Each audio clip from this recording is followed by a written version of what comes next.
اللہ شکر اللہ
بسم اللہ الرحمن الرحیم۔ باب ظہور الفتن۔ حدثنا عباس بن الولید اخبرنا عبد الاعلی حدثنا معمر عن الزہری عن سعید عن ابی ہریرہ عن النبی صلی اللہ علیہ وسلم قال یتقارب الزمان وینقص العمل یلقى الشح وتظہر الفتن ویکثر الحرج۔ قالوا یا رسول اللہ ایما ہوا؟ قال القتل القتل۔ وقال یونس وشعیب واللیث وابن اخی الزہری عن الزہری عن حمید عن ابی ہریرہ عن النبی صلی اللہ علیہ وسلم۔ اللہ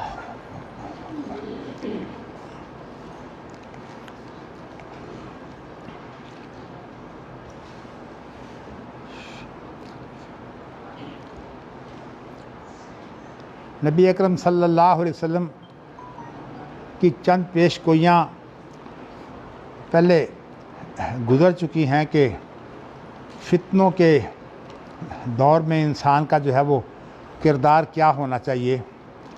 خاص طور پر اس میں فتنوں کے دور میں ایک تو جو حکمران ہوتے ہیں وہ گڑبڑ کو جو ہے وہ کنٹرول کرتے ہیں، اس لیے حکمران اگر صحیح چل رہے ہوں تو اس وقت حکمرانوں کا ساتھ دینا چاہیے۔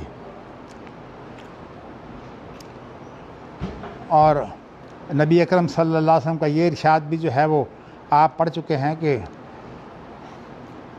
اگر حکمران کی کوئی بات جو ہے آپ کو بری لگے، شرعی اعتبار سے بری لگے یا ویسے آپ کے نفسیاتی اعتبار سے آپ کو بری لگے، تو آپ کو جو ہے وہ اپنے آپ کو سنبھالنا چاہیے۔ فَلْيَصْبِرْ، اور یہ آپ صبر کریں۔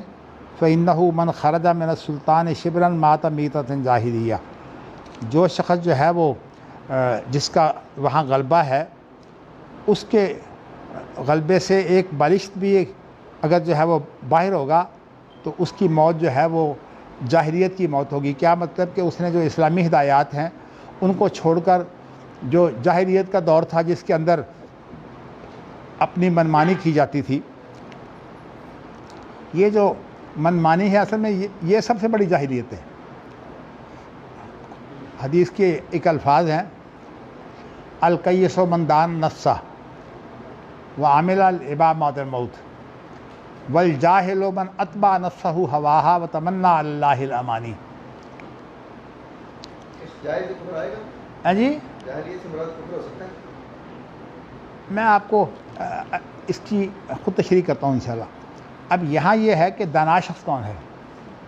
کوئس کہتے ہیں جو بہت اچھی چیز ہو، بلکہ اس کی تصغیر عام طور پر آپ کا کیا حال ہے کوئس، ایسے عربی لوگ کہتے ہیں جی ہاں، وہ اصل میں القیس کی جو ہے نا وہ تصغیر ہے کوئس، تو مطلب ہے بہت اچھا حال ہے۔ تو یہاں القیس سے مراد یہ ہے کہ دانا. تو دانا شخص جو ہے جس نے اپنے خواہشات سے اپنے آپ کو بچا کے رکھا. یعنی جو انسان کی خواہشات ہوتی ہیں یہ جبلت کا تقاضا ہوتی ہیں، اور جو انسان کی جو دانائی اور عقل ہے وہ فطرت کا تقاضا ہوتی ہیں. تو میں آپ کو بتا چکا ہوں کہ جبلت کے اندر جو ہے وہ انسانی جو قوتیں ہیں وہ جبلت کے اندر اصل اس کے اندر کنٹرول نہیں ہے، اس کا جو کنٹرول ہے وہ فطرت میں ہے. تو فطرت سے مراد جو ہوتا ہے وہ کسی چیز کا دور ہوتا ہے جس کے مطابق وہ چیز جو ہے وہاں اپنے آپ کو جو ہے وہ پختہ کر لے. یعنی اس طبیعت پر جو ہے وہ اپنے آپ کو پختہ کر لے. جیسے کہ اب جو مسلمان ہیں جب وہ اسلام جو ہے وہ قبول کر لیتے ہیں تو اس کے بعد پھر اسلام کے اوپر وہ پکے رہتے ہیں. ان الذین قالوا ربنا اللہ ثم استقاموا، کہ جن لوگوں نے یہ کہہ دیا کہ ہمارا رب اللہ ہے اور پھر وہ اس پر جو ہے وہ مضبوط ہو گئے. تو یہ ہے اسلامی رو. لیکن میں آپ کو بتا چکا ہوں کہ جانوروں کی جبلتیں جو ہیں وہ کافی حد تک وہ خود کنٹرول کرتے ہیں. جیسے کہ میں نے آپ کو مثال دی تھی کہ عام طور پر یہ جانوروں کا جب جنسی ملاپ ہوتا ہے تو وہ جانوروں کے اندر ایک خاص حالت ہوتی ہے، اور اس حالت کے اندر جو ہے وہ جانور بولنے لگتے ہیں، اور یہ ہے کہ اس وقت جو ہے وہ ان کا ملاپ کا وقت ہوتا ہے. لیکن اس کے علاوہ جو جانوروں کی خواہش جنس کی نہیں ہوتی، لیکن انسان جو ہے اس کی خواہشات جو ہیں وہ آزاد ہیں. جنس کی خواہش بھی آزاد ہے، کھانے پینے کی خواہش بھی آزاد ہے. آپ جانور جو ہے وہ پیٹ اس کا بھرا ہوا ہو وہ کھاتا بھی نہیں. یعنی مطلب ان میں کافی حد تک جبلت جو ہے وہ اگر آزاد ہے تو وہ کنٹرول بھی ہے. کہنے کو یہ کہا جا سکتا ہے کہ جانوروں کی جبلت اور فطرت قریب قریب ہوتی ہے، اور جو انسان ہیں ان کی فطرت جو ہے وہ اور ہوتی ہے جس کے اندر انسان جو ہے وہ آزاد ہو جاتا ہے. اصل میں یہ آزادی جو ہے اس کا نام ہے جاہلیت. لیکن سوال یہ ہے کہ کس چیز سے آزادی؟ اللہ تعالیٰ کی وحی سے آزادی، یہ تو نبوت کو تسلیم کرنے کی بات ہے. اور اس کے ساتھ جو حکمران ہوتا ہے، نبی اکرم صلی اللہ علیہ وسلم تو اپنا نبی ہونے کی حیثیت سے حکمران بھی تھے، لیکن نبی اکرم صلی اللہ علیہ وسلم کے بعد جو لوگ ہیں ان کو جو ہے وہ نبوت جب یہ موجود رہے اور وہ نبی اکرم صلی اللہ علیہ وسلم کی حکومت کے اندر جانشینی اختیار کریں، ان کی جگہ پر جو ہے وہ حکومت کریں، ان کو کہتے ہیں خلیفہ. لیکن اب ہمارے لوگوں نے خلیفہ کے معنی کچھ اور کر دیے ہیں. جیسے کہ یہ کہا جاتا ہے کہ خلیفہ کے معنی یہ ہیں کہ وہ اللہ تعالیٰ کا نائب بن کر جو ہے وہ اللہ کے قانون کے مطابق جو ہے وہ حکومت کرے. سوال یہ ہے کہ اس میں جو کئی خرابیاں پیدا ہوتی ہیں، اس میں بڑی اہم خرابی یہ ہے کہ اللہ تعالیٰ کو جو ہے وہ اپنی حکومت میں شامل کیا جاتا ہے. گویا کہ اللہ بھی موجود ہیں اور اللہ کا جو نائب ہے وہ بھی موجود ہے، اور دونوں جو ہیں وہ یہ کام کر رہے ہیں. حالانکہ میں آپ کو بتا چکا ہوں کہ اسلام کے اندر تصور ہے ملت کا، اور ملت کے تصور کے اندر جو ہے وہ ملت کا سربراہ جو ہے وہ اللہ نہیں ہوتا. یعنی اسلام کا تصور ہے ملت اسلامیہ کا. اب آ گئی اصل میں یہ تہذیب و تمدن. میں آپ کو بتا چکا ہوں یہ 15ویں 16ویں صدی عیسوی کے اندر یہ نام آئے ہیں، اور ان کے کچھ معنی ملتے جلتے ہیں لیکن پوری طرح نہیں. اب ملت اسلامیہ کا سربراہ کون ہوتا ہے؟ نبی. تو نبی ہوگا یا کسی معاشرے کے اندر جس شخص کی حیثیت جو ہے وہ اس طرح کی ہو کہ وہ اسی طرح جو ہے وہ کام کرتا ہو کہ پورا معاشرہ اس کے پیچھے چلتا ہو.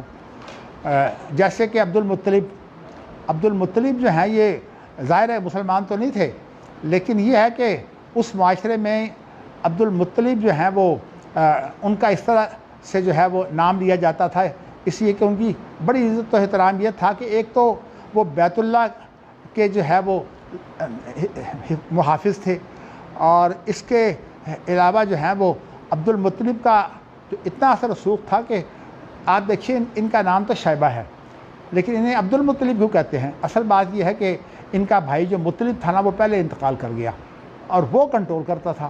اس کے بعد پھر عبد المطلب بھائی کی جگہ پر جو ہے وہ یعنی اس وقت کے جو سردار ہیں ان میں یہ آ گئے. اور آپ کو یہ بات بھی علم ہے کہ جب ایک یمنی ہیں جی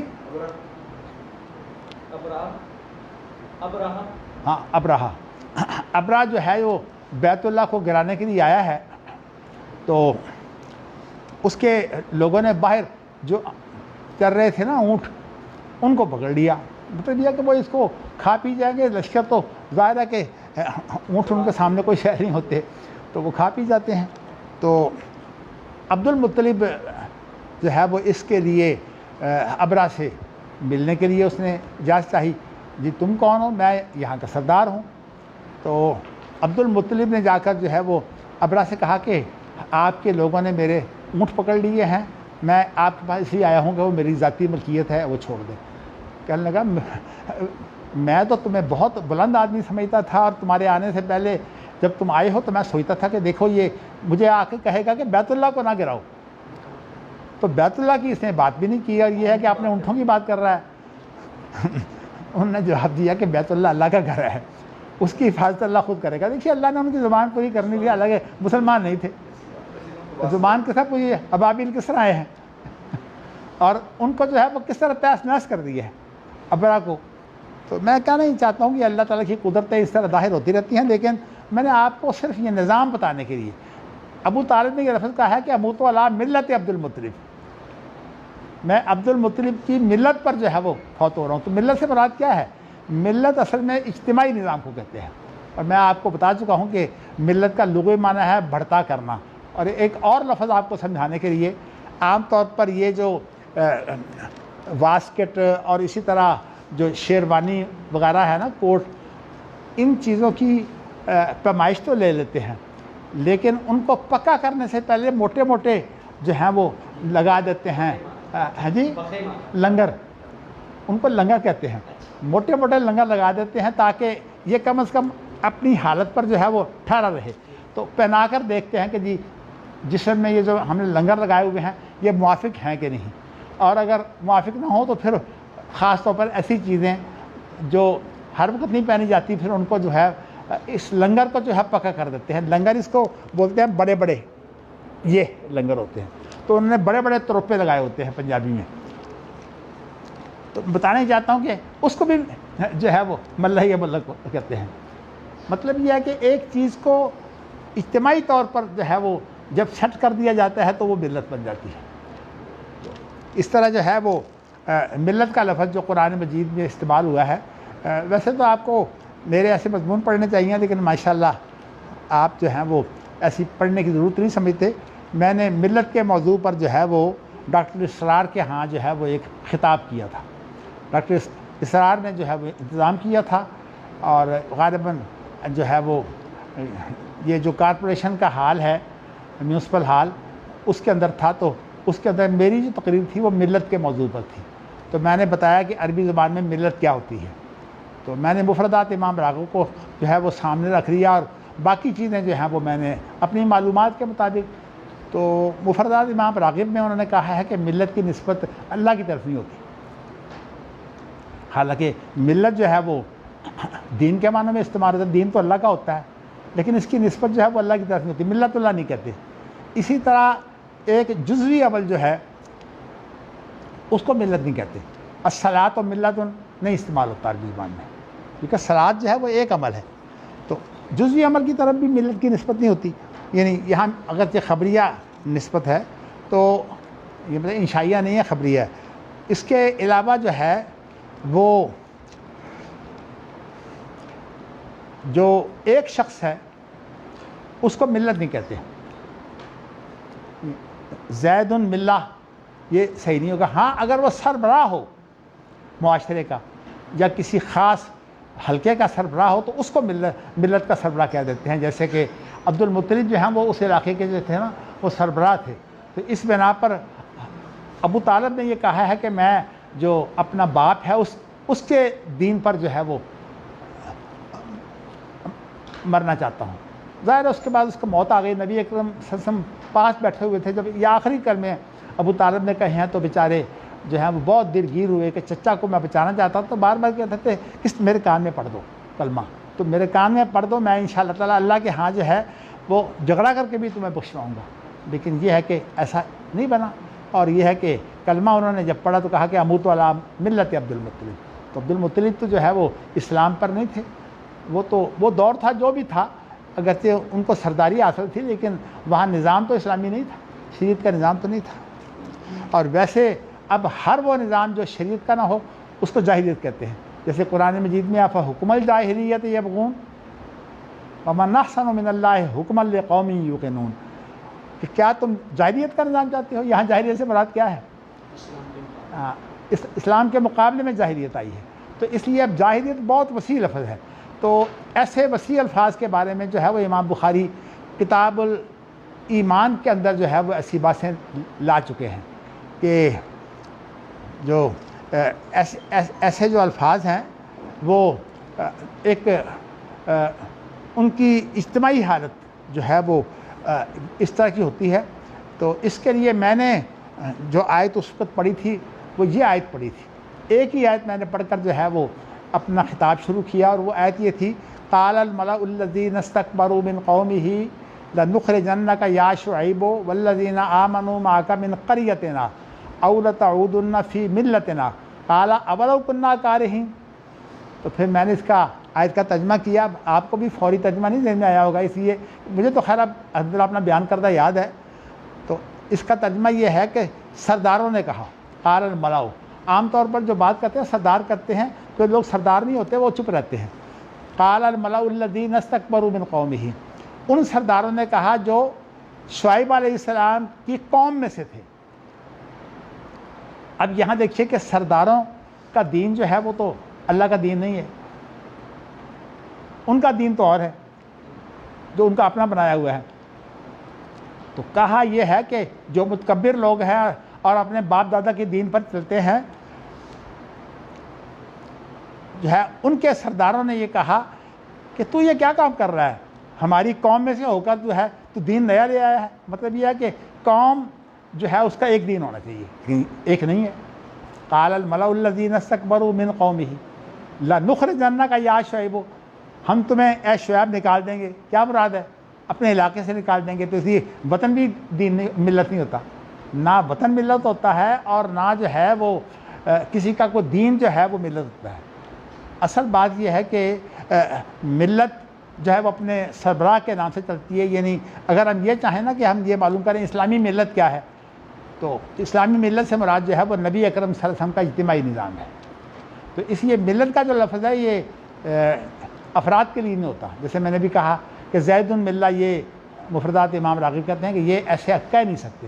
تو اس کے اندر جو ہے وہ بڑا اہم تصور ہے، میں نے آپ کو بتایا تھا کہ حکومت الہیہ کا جو تصور ہے نا، انگریز کے بعد جو ہے وہ حکومت الہیہ کے نعرے مار کر جو ہے وہ ہندوستان میں جو ہے وہ تحریکیں چلی ہیں، یہ اصل میں حکومت الہیہ کا تصور درست نہیں ہے۔ اس کے اندر انہوں نے یہ بتایا ہے کہ اللہ تعالیٰ جو ہے وہ ہمارا حکمران ہے، اور ہم جو ہے وہ یہ کام کرتے ہیں کہ اللہ کی حکمرانی جو ہے وہ اپنے اختیار سے اپنے اوپر نافذ کرتے ہیں، لیکن نافذ ہم کرتے ہیں اپنے اختیار سے، اور جو شخص اپنے اختیار سے جو ہے وہ اپنے اوپر اللہ کی حکومت نافذ کرے اس کا نام ہم نے رکھ دیا خلیفہ۔ حالانکہ خلیفہ جو ہے وہ نہیں ہوتا جو اپنے اختیار سے حکومت کرے، بلکہ وہ ہوتا ہے جو نبوت کے تابع ہو، لیکن انتظام و انصرام کے جو کام ہے وہ خلیفہ انجام دیتا ہے۔ اور یہ آپ کو علم ہے کہ بنی اسرائیل کے اندر جو ہے وہ خلفاء یعنی بادشاہ بھی ہوتے تھے، اور اس کے ساتھ ساتھ جو ہے نبی بھی ہوتے تھے، اور نبی بھی الگ تھا اور بادشاہ بھی الگ تھا۔ جیسے کہ آپ کو علم ہے الم تر الی الذین خرجوا من دیارہم وهم الوف، پڑھیے ذرا، وقال لهم لا موتوا ثم احیاهم ان اللہ لذو فضل علی الناس ولکن اکثر الناس لا یشکرون۔ اصل میں یہ آیتیں جو ہیں فلما فصل الطاغوت بالجنود، تو قال ان اللہ، نہیں اس سے پہلے ایک لفظ آیا ہے کہ بادشاہ سے آپ اپنے نبی سے کہتے ہیں کہ ہمارے لیے ایک سپہ سالار مقرر کرو جو ان اللہ، ہاں وہ کہتے ہیں ہمارا ایک سپہ سالار بناؤ، یعنی بادشاہ. اور اس لفظ قرآن مجید میں تو ملک بادشاہ کا لفظ ہے کہ وہ ہمارے اوپر ایک بادشاہ بنائے تاکہ ہم لڑ سکیں. گویا کہ نبی کے جو جھنڈے کے نیچے لڑائی نہیں ہوتی تھی، وہ لڑائی جو ہے وہ کرنے والا ہوتا تھا حکمران. تو اس لیے اسلام کا جو تصور ہے، چونکہ محمد صلی اللہ علیہ وسلم جو ہے نبی بھی ہیں اور حکمران بھی ہیں، تو اس لیے آپ جو ہیں وہ خلیفہ نہیں ہیں. لیکن یہ جو لوگ حکومت الہیہ کا تصور رکھتے ہیں نا، ان کا تو کہنا یہ ہے کہ نبی جو ہے وہ اصل میں اللہ کا نائب ہو کر جو ہے وہ حکمران ہے. اللہ کا نائب ہو کر حکمران نہیں ہوتا. بیعت اگرچہ وہ اللہ کے نام کی دیتا ہے لیکن اللہ کا وہ نمائندہ ہوتا ہے. تو جیسے میں نے آپ کو سنا تھا، ان الذین یبایعونک انما یبایعون اللہ ید اللہ فوق ایدیہم فمن نکث فانما ینکث علی نفسہ من اوفی بما عاہد علیہ اللہ. یہ علیہ اللہ ذرا ایک خاص قرات ہے، علیہ اللہ فسیؤتیہ اجرا عظیما. یہ اصل میں میرے اس خطاب کے اندر یہ ساری آیتیں میں نے پڑھی ہیں، اور میں نے یہ بھی بتایا ہے کہ بیعت کا جو تصور ہے وہ ہوتا ہے خلافت کا. تو جو آدمی جو ہے وہ اللہ کا نمائندہ ہو وہ تو بیعت دے سکتا ہے، اور جو نبی کے ساتھ حکمران کی حیثیت ہوتی ہے اس کی بھی بیعت ہوتی ہے، اس لیے کہ وہ نبی کا پابند ہوتا ہے، نبی کی شریعت کا، اور ہم اس کے پابند ہوتے ہیں. اب اس اعتبار سے آپ دیکھیے نا کہ حاکم کی کیا حیثیت ہے.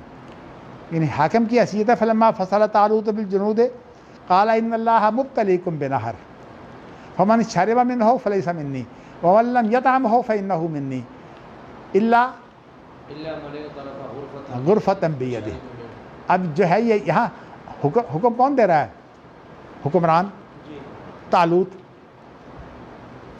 جب طالوت جو ہے حکمران بن گیا اور یہ طالوت کی متحدی میں لشکر جو ہے وہ اب لڑائی کے لیے نکل رہا تھا، تو کہتے ہیں کہ وہ لوگ جو تھے نا وہ تھے تو ہزاروں میں، لیکن بعد میں جو ہے وہ طالوت نے انہیں منع کر دیا اور انہیں کہا کہ تم نے پانی نہیں پینا.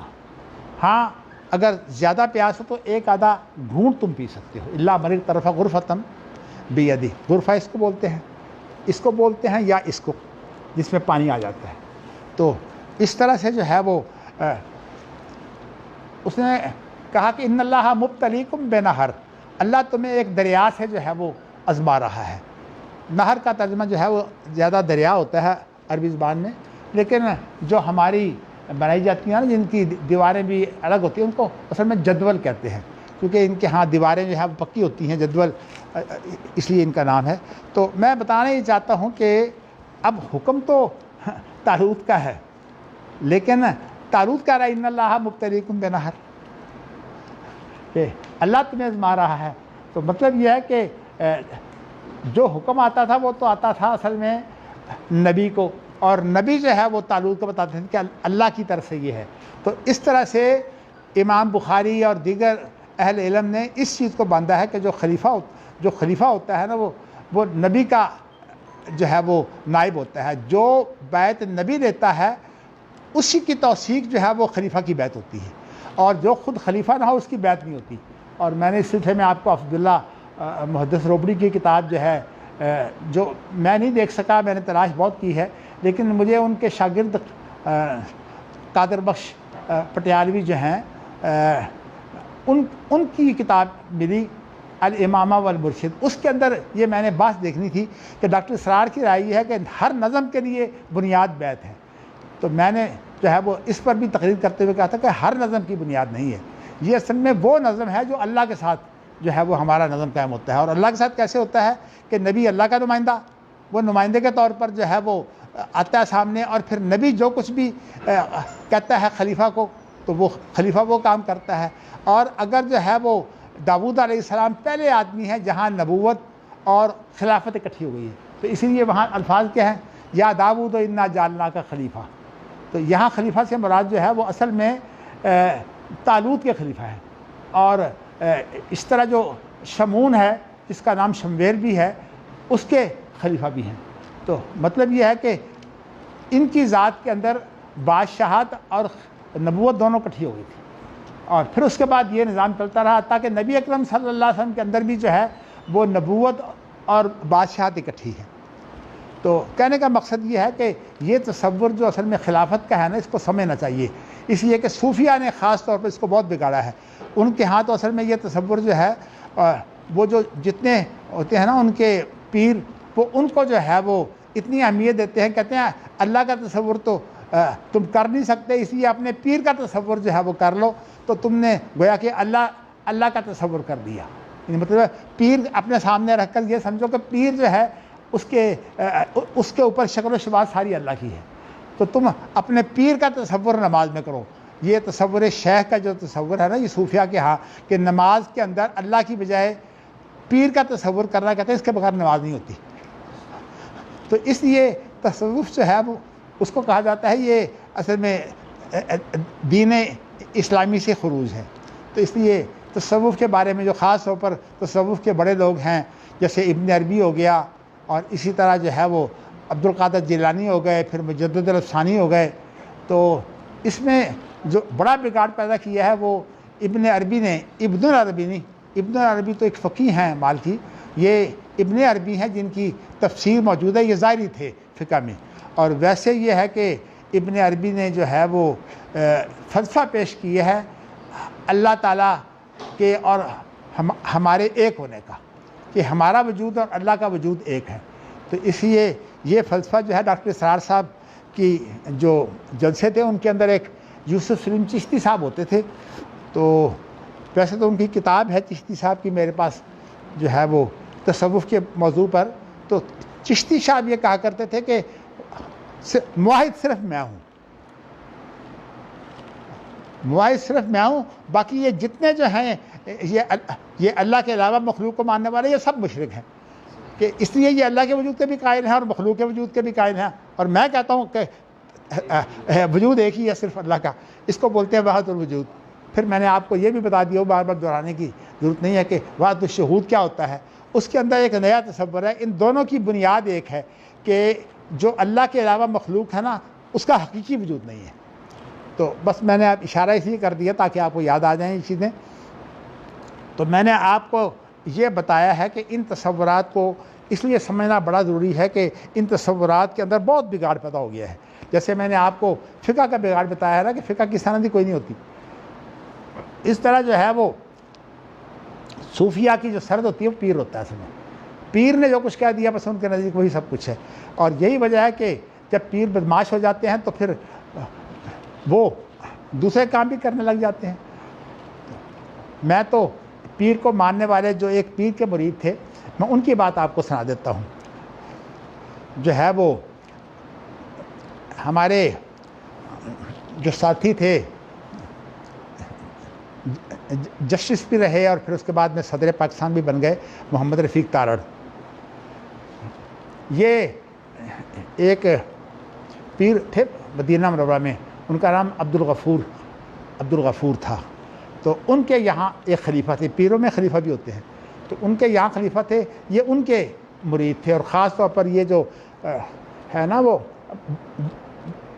ایک برکت کے نام سے ایک علاقہ ہے، تو ہاں وہاں ان کا نام ہے برکات، تو یوں سمجھتے ہیں کہ جیسے پتہ نہیں وہ کیا ہے، تو ان کے پاس جا کے دعائیں کرواتے ہیں، بڑے بڑے بادشاہ بھی اور حاکم بھی ان کے پاس جاتے ہیں حکومتوں کے لیے، اور وہ ان کے لیے دعا کرتے ہیں۔ اللہ کی آزمائش بعض وقت پوری ہو بھی جاتی ہے، لیکن آپ کو یہ بتاؤں کہ ان کو شریعت سے تسلی نہیں ہوتی، ان کو تو پیروں فقیروں سے تسلی ہوتی ہے۔ تو اب محمد رفیق تارڑ صاحب جو ہے نا وہ اس حوالے سے بہت مرید تھے مولانا احمد علی جو لاہوری ہے نا ان کے۔ یہ مولانا احمد علی لاہوری جو ہیں یہ دیوبندیوں میں جو عبید اللہ سندھی تھے نا یہ ان کے خلیفہ ہیں۔ تو ہے جی شاید، چلو خیر یہ ہوگا، مجھے اتنا پتہ ہے کہ مولانا احمد علی صاحب جو ہے وہ امرتسر میں آئے تو ہمارے والد صاحب کہتے ہیں کہ میں نے انہیں الوداع کرنے کے لیے سوچا کہ یہ بازار گزر کر ہم آگے جاتے ہیں، تو درمیان میں بازار میں گزرتے ہوئے انہوں نے مجھ سے گفتگو شروع کر دی، کہنے کہ میں سنت سمجھتا ہوں 3 دفعہ رفع دین، انہوں نے کہا جی رفع دین کو میں 3 دفعہ رفع دین کو سننا سمجھتا ہوں، اور بھی کچھ باتیں کی جس سے انہیں مطمئن کیا کہ میں آپ کے قریب ہوں۔ تو ہمارے والد صاحب کا مزاج اور تھا، وہ یہ پسند نہیں کرتے تھے کوئی آدمی جو ہے اس کے پاس حق ہو اور وہ بیان نہ کرے۔ تو کہنے لگے کہ ان کا خیال تو یہ تھا کہ میں ان کے قریب ہو رہا ہوں، حالانکہ مجھے ان سے نفرت ہو رہی تھی کہ یہ اچھی بات ہے، آپ کو پتہ بھی ہے سنت کیا ہے اور عمل آپ جو ہے اس پر کرتے نہیں ہیں۔ تو اب مجھے بتا رہے ہیں کہ آپ اچھا ویسے وہ عملی طور پر جو تھے متصر نہیں تھے۔ حیرانگی کی بات ہے ان کی بیٹی جو ہے وہ ایک اہل حدیث جو ڈنکے کی چوٹ اہل حدیث ہے، مولانا عبد المجید سودھوی ان کی بیوی ہے، یعنی ان کی پہلی بیوی کے بعد دوسری بیوی جو ہے مولانا عبد المجید سودھوی کی جو ہے وہ بیٹی ہے۔ تو اب یہ چونکہ ہماری ان کے ساتھ رشتہ داری ہے نا مولانا عبد المجید سودھوی کے ساتھ، تو ان کا جو بیٹا ہے نا اس کا نام وہ وکیل تھا یہاں، پہلے تو جامعہ محمدیہ اکاڑا میں وہ پڑھتا تھا، پھر اس کے بعد جو ہے وہ اس نے وکالت بھی کر لی اور آج کل وہ ہاسٹل میں ہوتا ہے، دارالسلام کی جو شاخ ہے اس کو وہ ڈیل کرتا ہے، تو اس کا نام ہے حافظ عبدالوحید۔ تو یہ بار صورت ایک عرصہ وکالت کرتا رہا، اس نے داڑھی بھی نہیں رکھی ہوئی تھی، پھر بعد میں اس نے داڑھی بھی رکھ لی اور آج کل اس کے بڑا شوق ہوتا ہے کہ میں علماء کو جو ہے وہ حج کراؤں، تو ان کو جو ہے وہ پیسے بھی دیتا ہے، حج بھی کراتا ہے، اللہ اسے توفیق دے۔ لیکن ہماری رشتہ داری تو ہے مزید، اصل میں رشتہ داری بڑھ رہی تھی لیکن وہ فیصلہ نہ ہوا۔ تو کہنے کا مقصد یہ ہے کہ وہ خود عالم آدمی بھی ہیں اور انہوں نے قانون بھی جو ہے وہ کر رکھا ہے، تو اس وجہ سے میں وہ اصل میں نواسے ہے مولانا احمد علی صاحب کی، تو اس اعتبار سے جو ہے دیوبندی بھی ان کی عزت کرتے ہیں مولانا احمد علی کی وجہ سے، اور چونکہ ان کے باپ جو تھے وہ اہل حدیث تھے عبد المجید سودھوی، اور ان کے تو کئی رسالے نکلتے تھے، اہل حدیث بھی نکلتا تھا، اور پھر اس کے بعد جو ہے وہ اس طرح مسلمان بھی، ایک رسالہ شاید طب پر بھی تھا ان کا، بڑے بڑے لکھاری تھے۔ تو مولانا عبد المجید سودھوی کی بات کر رہا ہوں، بلکہ جب ان کا انتقال ہوا ہے تو اس وقت میں چوک دالگرہ کے اندر ناظم تھا، تو تمام طلباء کو جو ہے میں لے کر ان کے جنازے میں گیا تھا۔ تو سنت نگر کے اندر ان کی تیسری بیوی تھی مولانا عبد المجید سودھوی کی، تو وہ مغل تھی، تو ہمیں یاد ہے کہ اس کے جو والد ہیں وہ مسجد قدس میں نماز پڑھا کرتے تھے، تو وہ ہمیں لے کر گئے سنت نگر میں، اور میں سارے طالبوں کو وہاں لے کر گیا تاکہ ہم جنازہ پڑھیں گے، تو ہم جنازے میں شریک ہوئے تھے۔ لیکن باتیں لمبی ہو جائے گی، یہ بھی ایک تاریخ ہے۔ تو میں آپ کو یہ بتا رہا تھا کہ ان تصورات کو میں اس لیے آپ کے ہاں اجاگر کرتا ہوں تاکہ آپ جو ہے وہ ان کو سمجھ لیں کہ ان کے اندر وہ تصور جو ہے نا جو خاص طور پر صوفیہ کا ہے وہ صحیح نہیں ہے۔ چونکہ ڈاکٹر اسرار جو ہیں وہ یوسف سلیم چشتی صاحب کے جو ہے تھے شاگرد تھے تصوف میں، اور مولانا مودودی سے انہوں نے جو تصور لیا ہے تحریک کا، تو دیکھیں جمہوری تحریک کے 2 پہلو ہیں، ایک تو جمہوری تحریک ہوتی ہے جب کہ لوگوں کی اکثریت ہو جاتی ہے تو وہ حکمران بن جاتے ہیں، اور ایک یہ ہے کہ اکثریت نہیں ہوتی تو وہ ان کے خلاف جو ہے وہ انقلاب کی کوشش کرتے ہیں۔ اور جب یہ ایران کا انقلاب جو ہے وہ کامیاب ہو گیا تو ڈاکٹر اسرار کے اندر یہ جو ہے ذہن میں بات داخل ہو گئی کہ انسانوں کے اندر جو ہے وہ اگر یہ جذبہ پیدا کر دیا جائے تو انقلاب آ سکتا ہے۔ حالانکہ جب انہوں نے اس کے لیے جماعت بنائی تو صورتحال یہ ہوتی ہے کہ وہ اکثر جو یہ پریس کلب ہے نا اس کے باہر چلے جاتے ہیں، اور وہاں جو ہے وہ 8-10 آدمی کھڑے ہو کر ان کے ہاتھ میں کتبے ہوتے ہیں اور وہ دکھاتے ہیں کہ ڈاکٹر اسرار صاحب کی تنظیم اسلامی۔ اب بات یہ ہے کہ ان کا جو تصور ہے وہ یہ ہے کہ وہ اصل میں حکمرانوں کے خلاف انقلاب لانا چاہتے ہیں، تو اسی وجہ سے ڈاکٹر اسرار جو ہے نا ان کے بارے میں جو ہے وہ سختی پائی جاتی ہے۔ آپ کو یہ ہونا چاہیے کہ ڈاکٹر صاحب دلیر بڑے تھے، جو چیز حق سمجھتے کہیں سے وہ اٹھا لیں اس کے بارے میں وہ اعلان کرنا شروع کر دیتے تھے۔ ایسا ہوا کہ یہ جو حزب التحریر ہے نا اس کا اجتماع تھا، میں بھی اس وقت اتفاق سے جو ہے وہ انگلینڈ میں تھا، تو لندن کے اندر جو ہے وہ حزب تحریر کا اجلاس تھا بہت بڑا، تو میں تو وہاں نہیں پہنچ سکا، میں اس وقت جو ہے مانچسٹر میں تھا، تو مجھے پتہ لگا کہ ڈاکٹر اسرار صاحب وہاں آ رہے ہیں حزب التحریر کے اجلاس میں۔ اب حزب التحریر جو ہے وہ ان ٹولیوں میں سے ہے جن کے بارے میں جو ہے وہ کہا جاتا ہے کہ وہ اصل میں مسلمان حکمرانوں کے مخالف ہیں۔ وہ کہتے ہیں کہ مسلمان حکمرانوں کے تختے الٹو، اور خود جو بچتے ہیں وہ کافر ملکوں میں رہ کے بچتے ہیں۔ بھئی مسلمان جو حکمران ہیں ان کے ملک میں تو تمہیں تختے الٹنے کا خیال آ جاتا ہے، خود تم کافر ملکوں میں رہتے ہو۔ تو وہاں کے تختے کیوں نہیں الٹتے؟ وہ کہتے ہیں وہ تو کافر ہے۔ بھائی بات یہ ہے کہ وہاں پر امن رہتے ہو اور مسلمانوں کو یہ سکھاتے ہو کہ تم تختے الٹو۔ تو اس طرح کی جو چیزیں ہیں نا وہ خاص طور پر جو ہے وہ اہل علم بیان کرتے رہتے ہیں۔ امام بخاری کا جو دور ہے انہوں نے اس وقت جو ہے وہ کہا ہے کہ اپنے آپ کو فتنوں سے بچا کے رکھو۔ فتنوں سے اس لیے بچا کے رکھو کہ فتنوں کی بچنے کی صورت یہ ہے کہ ایک تو آپ دین کا جو ہے وہ شریعت کا مطالعہ کریں اور جو شریعت کی ہدایات ہیں ان پر عمل کراؤ، تو یہ آپ کا جو ہے فتنوں سے بچنا ہے۔ تو اس کے لیے اب امام بخاری کئی حدیثیں اور لاتے ہیں، میں زیادہ بہتر یہ ہے کہ آپ کو ایک دو حدیثیں جو ہے وہ کم از کم پڑھ دوں۔ میں نے یہ جو بات آپ کو یاجوج ماجوج کے بارے میں بتائی تھی نا، کل میں نے خطبہ میں یہ بات جو ہے وہ ذکر کی، اور میں نے کہا کہ یہ جو یاجوج ماجوج کے بارے میں یہ ہے نا کہ اتنا سوراخ انہوں نے کر لیا ہے چاٹ کر، تو میں نے کہا یہ بات اللہ کے رسول کی نہیں ہے، یہ تو سفیان بن عیینہ کی بات ہے کہ انہوں نے یہ بنایا اور اس کے ساتھ 100 بھی بنایا۔ اس وقت مجھے 100 کا جو نشان ہے مجھے یاد نہیں ہے، میرا خیال میں جو یاد پڑتا ہے وہ یہ ہے کہ وہ اس انگلی پر ہے، لیکن بہر صورت یہ 90 تو ہے، یہ 90 کی انہوں نے اس طرح کی شکل بنائی تو یہ سوراخ ہے۔ تو اس سے جو ہے وہ اب پچھلے لوگوں نے کیا تعبیر لے لی ہے؟ پچھلے لوگوں نے تعبیر یہ لے لی ہے کہ یاجوج ماجوج کے کاٹنے سے جو ہے نا، زبان سے چاٹنے سے سوراخ بن گیا ہے، حالانکہ زبان جو ہے وہ سوراخ کر نہیں سکتی، زبان اتنا نازک ہوتا ہے، اس زبان کے اوپر اگر آپ جو ہے نا کوئی کٹ آ جائے تو اس زبان کے ساتھ کٹ آنے سے اکثر جو ہے وہ لقوہ ہو جاتا ہے، لقوہ فارج، بلکہ فارج بھی ہو جاتا ہے، لقوہ چھوٹا فارج ہے، لقوہ صرف ہوتا ہے منہ میں اور فارج ہوتا ہے پورے جسم کے ایک حصے پر۔ تو اصل میں ہماری درسگاہ کا واقعہ ہے کہ ہمارے پاس ایک میرے شاگرد تھے، بیچارے بڑے ہی محنتی تھے دین کے معاملے میں، انہوں نے اپنی پوری زمین جو ہے وہ دین کے لیے دے دی، اللہ رحم کرے انہیں، ان کی بیوی نے قتل کر دیا تھا۔ تو وہ تھے بڑے ہمت والے، اکثر ہمارے ہاں جو ہے وہ جب درسگاہ ہماری باڈی بلڈنگ ورک شاپ میں تھی نا تو وہ ہمارے ہاں چوکیدار ہوتے تھے ویسے وہ عالم دین۔ تو ایسا ہوا کہ ہمارے بڑے بھائی حافظ عبداللہ صاحب جو ہے وہ طلبہ کو جو ہے وہ دودھ اور مکھن کھلایا کرتے تھے، دودھ مکھن، اور اسی طرح جو ہے وہ یہ جو چاٹی سے لسی بناتے ہیں تو ان کو ورزش بھی ساتھ کراتے، ان کا یہ شوق تھا۔ تو وہ ناظم تھے، میں اور دونوں اکٹھے ہی، میں تو ان کے کھانے پینے کا انتظام کرتا تھا، حافظ صاحب جو ان کے جگانے جو ان کا انتظام اور چھٹی وغیرہ کا انتظام ان کے پاس تھا۔ اچھا جی، اللہ غریب کرامت کرے۔ تو میں آپ کو بتانا ہی چاہتا ہوں کہ عبدالرشید ان کا نام تھا، اور عبدالرشید ڈیرہ میریاں یعنی میریاں ان کا علاقہ ہے۔ تو عبدالرشید کے ساتھ ایک بنگالی تھے، آج کل وہ بنگال سے مجھے گاہے بگاہے فون کرتے ہیں اور بڑی محبت کا اظہار کرتے ہیں کہ آپ کس طرح بنگال آئیے۔ تو آپ اپنے تمام شاگردوں سے میری یہ ہے کہ میری بنگالی ایک بڑی تعداد میری شاگرد ہے، تو ان کا نام ہے روح الامین۔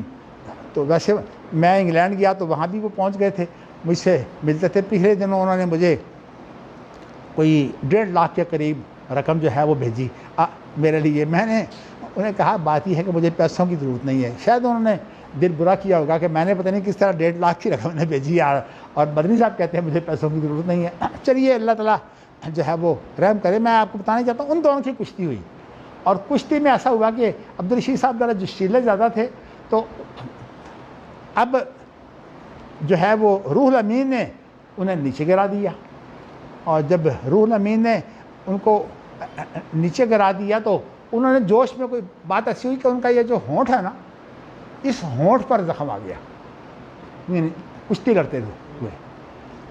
اچھا، ہم نے سمجھا یہ معمولی زخم ہے، ہونٹ کا زخم ہے، وہ چند دن کے بعد ان کو لقوہ ہو گیا۔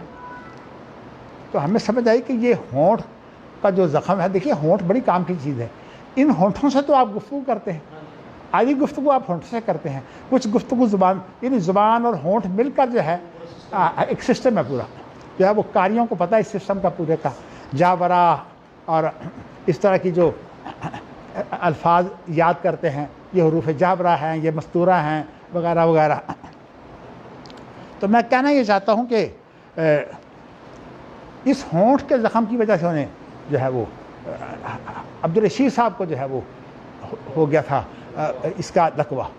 تو میں نے اس لیے آپ کو یہ پوری کہانی سنائی ہے۔ تو چلیے اب آپ کو میں یہ بتا رہا ہوں کہ سفیان، تو میں یہ کئی دفعہ آپ کو بتا چکا ہوں کہ باتیں خرد مرد ہو گئی ہیں۔ اب حدیث تو بخاری کی ہے، اور اس کے اندر جو ہے امام بخاری نے صرف اتنا بیان کیا ہے کہ یہ جو الفاظ ہیں نا، یا یہ جو عمل ہے، یہ سفیان بن عیینہ کا ہے، بس اتنے بتانے سے جو ہے بات پوری ہو گئی ہے۔ یہ اب اللہ کے رسول کی بات نہیں رہی، یہ جو ہے نا، یہ نشان اللہ کے رسول کی بات نہیں رہی، اب یہ سفیان بن عیینہ کی ہے۔ ہاں جی،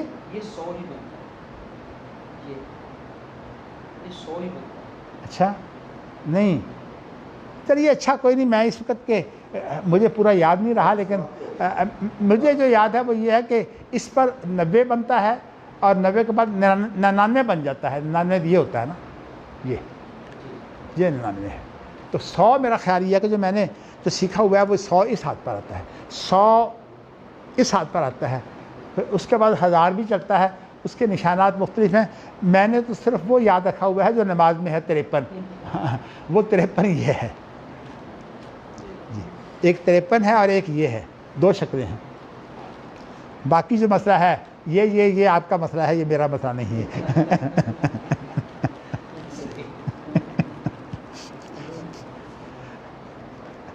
بات یہ ہے کہ جب انسان چھوٹا ہو نا، تو ایک دفعہ اس کو بات جو ہے وہ دین میں بیٹھ جائے، پھر وہ سمجھتا ہے کہ یہ میری توہین ہے کہ میں کسی اور کے مسئلے پر عمل کروں۔ اب میرے چھوٹے جو ہیں وہ میری بات نہیں مانتے، حالانکہ میں ان کو یہ بھی کہتا ہوں کہ جو میرے بڑے تھے وہ تو یوں کرتے تھے۔ پھر میں ان کو دلائی بھی دیتا ہوں، لیکن نہیں، میں نے کہا کہ یہ تو اشارہ بنتا ہی نہیں ہے۔ چلیے خیر، بات وہ نہ ہو جائے۔ تو میں اب آپ کو جو ہے، اب یہ میں نے حدیث آپ کے سامنے پڑھی ہے کہ ابو ہریرہ بیان کرتے ہیں کہ زمانے قریب ہو جائیں گے، اور ینقص العمل، لوگوں کے عمل جو ہیں وہ تھوڑے ہوں گے۔ مطلب ہے کہ قریب زمانہ ہوگا تو لوگ، یعنی دن رات بھی جو ہیں وہ چھوٹے ہوں گے۔ اصل میں آپ ذرا دیکھیں نا، ایک ہوتا ہے دن رات کا وجود، اور ایک ہوتی ہے دن رات کی برکت۔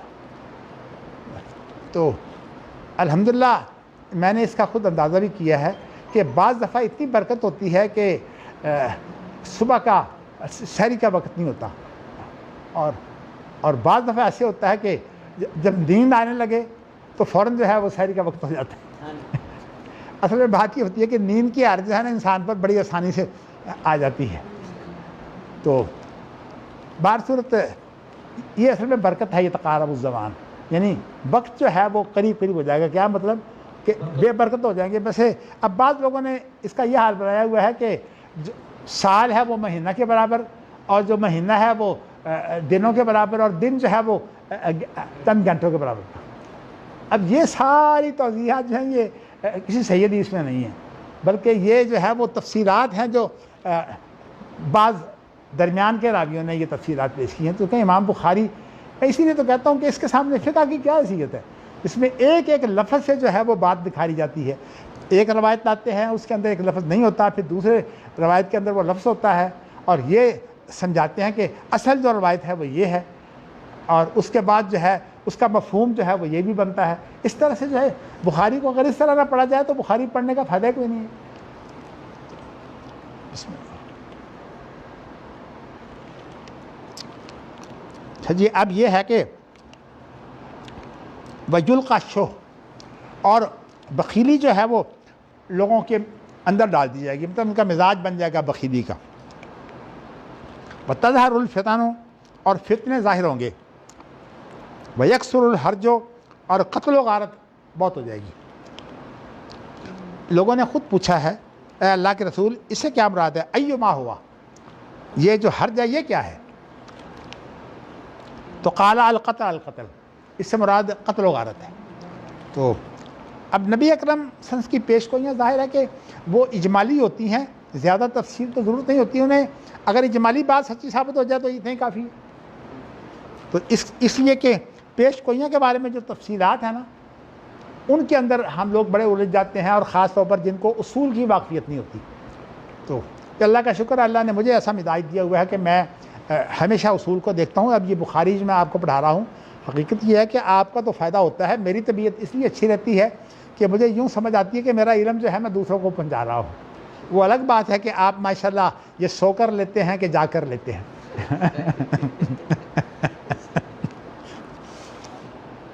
بہرصورت اللہ تعالیٰ جو ہے وہ مجھے توفیق دے کہ میں زیادہ سے زیادہ علم پھیلا سکوں. میرا اصل میں جو ہے وہ بالکل اور مزاج ہے، اور میں آپ کو کئی دفعہ بتا چکا ہوں کہ میری پڑھائی بھی اور طرح کی ہے. تو میں نے جن علماء سے پڑھا ہے الحمدللہ میرا بھی مزاج ایسا تھا، اور اللہ نے ان کو مجھے استاد بھی ایسے دیے جو میرے مزاج کا خیال رکھے. بلکہ میں نے آپ کو شاید ایک بات بتائی ہے کہ نہیں، میں تو چونکہ سبق رستے میں پڑھ جاتا تھا والد صاحب کے ساتھ جاتے ہوئے چوک دالگرہ میں. تو چوک دالگرہ میں جو ہماری جماعت تھی وہ علماء کی جماعت تھی، عام طالب علم نہیں تھے. تو علماء کی جماعت جس میں مجھ سے 20 سال بڑے، 30 سال بڑے، حافظ عبدالقادر روپڑی بھی مجھ سے 22 سال بڑے ہیں، تو یہ بھی اس جماعت میں تھے. تو اس طرح بڑے علماء جو تھے وہ پڑھتے تھے اصل کتابیں، یعنی ایک ایک کتاب انہوں نے منتخب کی تھی فن کی. تو والد صاحب جو تھے وہ بہت اللہ نے انہیں نیک شہرت دی ہوئی تھی تدریس میں. تو والد صاحب جو ہے وہ مجھے، جس نے ایک کتاب بھی ابھی صرف ناب کی نہیں پڑھی تھی تو اس کو رستے میں سمجھا دیتے سارا. وہاں جا کر جب والد صاحب پڑھاتے تو مجھے تو رستے کی باتیں یاد ہوتی، تو میں کوئی نہ کوئی سوال کر دیتا. تو وہ خاص طور پہ جو میرے ساتھی تھے نا وہ تنگ بھی ہوتے کہ یہ چھوٹی عمر کا ہے، یہ سوال بہت کرتا ہے. تو ایک دن کسی نے کہہ دیا والد صاحب کو کہ دیکھیے جی یہ عبد الرحمن سوال بہت کرتا ہے. تو والد صاحب دیکھیے میرا دل بڑھانے کے لیے کیا کرتے ہیں، کہتے ہیں اصل بات یہ ہے کہ اس کے جو سوالات ہیں میرے لیے بڑے مفید ہوتے ہیں. بعض چیزیں جو ہیں وہ مجھے یاد آ جاتی ہیں اس کے سوالوں سے. اب یہ لفظ جو تھا نا میں اس کو سمجھ نہیں سکا، اور میں دھوکے میں آ گیا کہ میں بڑی شے ہوں. دیکھیے یہ سارے وقت آئے ہیں. تو اب کوئی شخص جو ہے تکبر جو کرتا ہے نا مجھے بڑا برا لگتا ہے، لیکن میں اپنے حال کو دیکھتا ہوں کہ تو کیا تھا. تو لیکن وہ بات نا کیا ہوتی تھی، والد صاحب نے مجھے سمجھائی ہوتی تھی تو مجھے تو وہ یاد ہوتی تھی. تو اس لیے اس وقت والد صاحب کوئی ہو بہو تو نہیں نا پڑھاتے تھے. وہاں علماء کی جماعت تھی، اس لیے علماء کی جماعت کے موقع پر وہ اس طرح بات جو ہے وہ اجمالی جزا کرتے تھے، اور میں جو تھا وہ سوالات ایسے کر دیتا جو جزوی ہیں. تو اصل میں اس کا فائدہ تو ہوتا ہے جزوی چیزیں بتانے سے، لیکن یہ ہے کہ وہ تنگ بیدار ہوتے تھے کہ یہ خام خواہ سبق لمبا ہو رہا ہے. تو اس لیے میری انہوں نے حوصلہ افزائی کر دی. اللہ نے وارثت جو ہے وہ اللہ مجھے بھی ہدایت دے اور سب کو ہدایت دے. میں بہت اللہ کا گناہ گار بندہ ہوں. تو اچھا جی اب یہ حدیث تو آپ نے پڑھ لی. اب اگلی امام بخاری نے ہے جی، ہاں جی کس کے نہیں زمانے چھوٹے ہو گئے، بے برکتے ہو گئے. آپ کو بتاؤں کہ جو پیش گوئیاں ہیں نا وہ یہاں تک موجود ہیں کہ انار کا ایک چھلکا جو ہے اس کے نیچے ایک پوری جماعت بیٹھے گی. اب یہ حدیثیں جو ہے میں نے آپ سے کئی دفعہ کہا ہے مجھے نکال دیں، چونکہ مجھے یہ پتہ ہے کہ نبی اکرم صلی اللہ علیہ وسلم کے الفاظ یہ نہیں ہیں. جیسے یہاں میں نے سفیان بن عیینہ کی بات آپ کو بتائی ہے. تو اس لیے اب جو لوگ بہت وسیع ہو گئے ہیں وہ دجال کا بھی نام ختم کر دیتے ہیں. حالانکہ میں نے کل بھی اپنے خطبہ میں بتایا تھا کہ دجال کی تو نبی اکرم صلی اللہ علیہ وسلم نے مثال دی ہے ابن قطن کی. اور ابن قطن ایک آدمی ہے جو ہے وہ بنی خزاع سے ہے، بنی خزاع سے ہے. یہ بنی خزاع وہ ہیں جو نبی اکرم صلی اللہ علیہ وسلم کے معاہدے میں شریک تھے، اور بنو بکر وہ ہیں جو قریش کے حلیف تھے. تو فتح مکہ ہوا ہے بنی خزاع کو جو ہے وہ چھیڑ خانے کی بنا پر ہوا ہے. تو بات میں نے آپ کو یہ چیز بتائی ہے. اب امام بخاری جو ہے وہ اس کی تائید کے لیے جو ہے وہ اب چونکہ یہ کتاب تو لکھی گئی ہے محدثین کے لیے. قال یونس و شعیب واللیث وابن اخی الزہری عن الزہری عن حمید عن ابی ہریرہ. تو پہلی سند میں جو ہے ابو ہریرہ سے سعید ہیں. یہ سعید وہ ہیں جو دادا ہیں اس کے، جو پیچھے آئی تھے نا حدیث عمر بن یحییٰ بن سعید. تو یہ ابو ہریرہ سے روایت کرتے ہیں. تو وہاں بھی آپ دیکھیے کہ دادا جو ہیں وہ ابو ہریرہ کے ساتھ بیٹھے ہوئے تھے. جو پچھلی حدیث گزری ہے نا، قول النبی ہلاک امتی علی یدی اغیلمہ. ہاں، اغیلمہ کی ایک بات بھی مجھے یاد آ گئی کہ اغیلمہ سے مراد جو ہے وہ بوڑھے لوگ نہیں ہیں، بلکہ اس سے مراد جو ہے وہ لوگ ہیں جو ابھی تجربہ کم ہو. اور اس کے بارے میں جو اصل مثال بنتی ہے نا، وہ یزید کی بنتی ہے کہ امیر معاویہ نے یزید کی بیعت جو ہے وہ اپنی زندگی میں لی ہے. اور کتنا عرصہ اس پر لگا ہے، بارسو تاریخ میں بہت تفصیل ہے. مطلب یہ ہے کہ یزید جس کا باپ زندہ ہونا، اس کا تجربہ بہت کم ہوتا ہے، اس لیے کہ سارے فکر کے کام تو بڑے کر لیتے ہیں. تو یزید کی جو ہے وہ حضرت امیر معاویہ نے بیعت لینی شروع کی ہے، اور ہم اس کو غلط سمجھتے ہیں. وہ اس لیے غلط سمجھتے ہیں کہ تقتلہ الفئۃ الباغیہ ہماری دلیل ہے. تو اصل میں امیر معاویہ بھی غلط تھے کہ انہوں نے اپنے بیٹے کی، چونکہ دھڑے بندی ہو گئی تھی، تو ان کے اعتماد، خاص طور پر ان کی حکومت جو ہے وہ بھی تو آپ کو پتہ ہے جھگڑے کے بعد پیدا ہوئی ہے. یعنی حضرت حسن نے جو ہے وہ چھوڑ دی تھی اپنی خلافت، تو ان کے ہاتھ پر بیعت کر لیا، جس میں امام حسین بھی شامل تھے. اب امام حسین نے حضرت معاویہ کی تو بیعت کی ہے،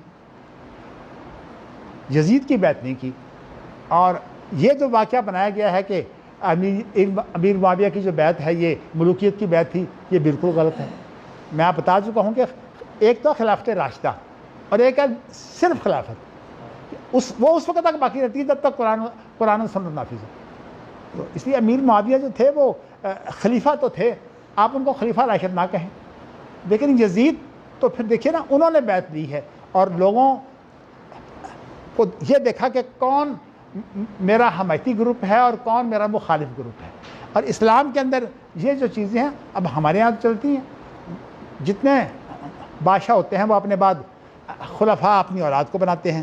اور جمہوریت جو ہے یہ سب سے بڑا فتنہ ہے. آپ دیکھیے کہ جو بلاول جس عمر میں اس وقت ایک جماعت کی قیادت کر رہا ہے، اگر یہ بے نظیر کا بیٹا نہ ہوتا تو کیا اس نے بننا تھا؟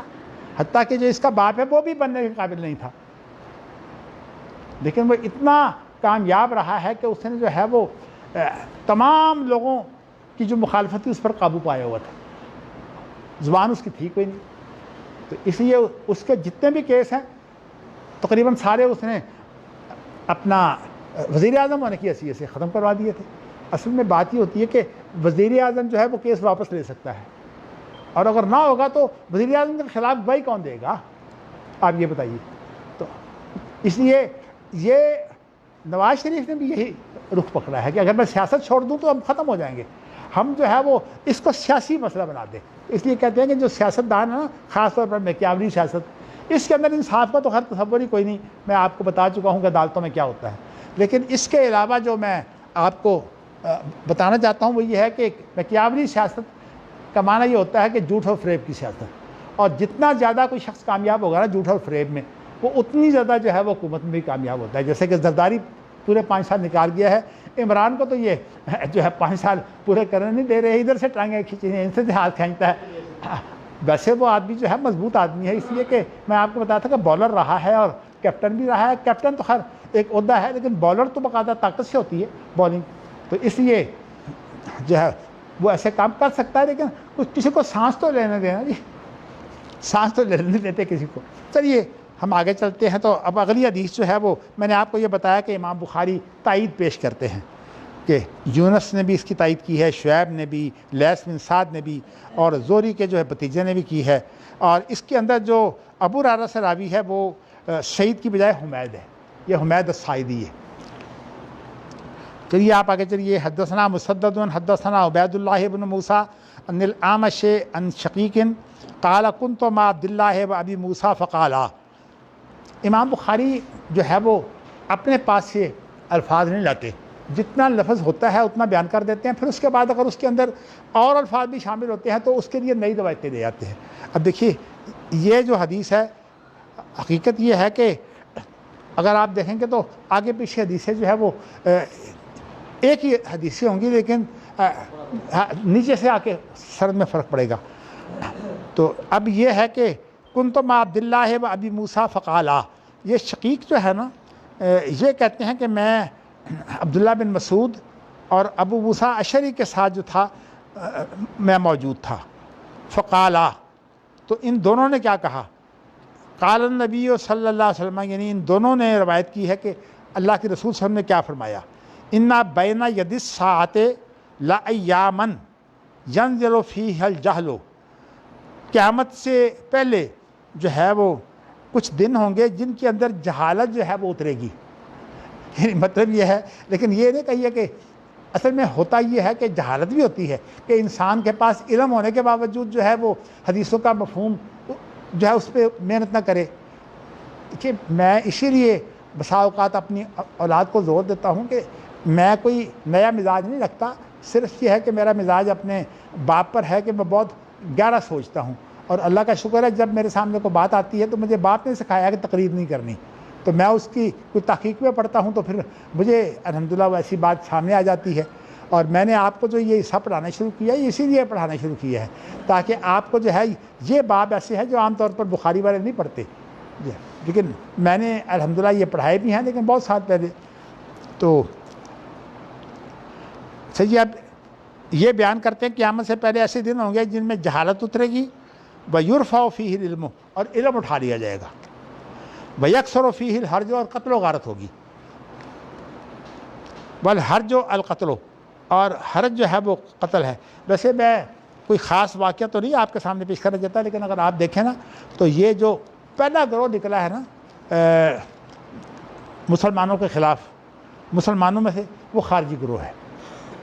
آپ کو یہ پتہ ہے کہ خارجی گروہ جو تھا وہ جاہل گروہ تھا، لیکن ہمارے آج کا جو لوگ بحث کرتے ہیں نا وہ خارجیوں کو کہتے ہیں یہ جمہوریت کے دعوے دار تھے. اصل کیونکہ میں نے یہ باتیں ساری سنی بھی ہیں ہائی کورٹ میں جب میں معاون تھا، تو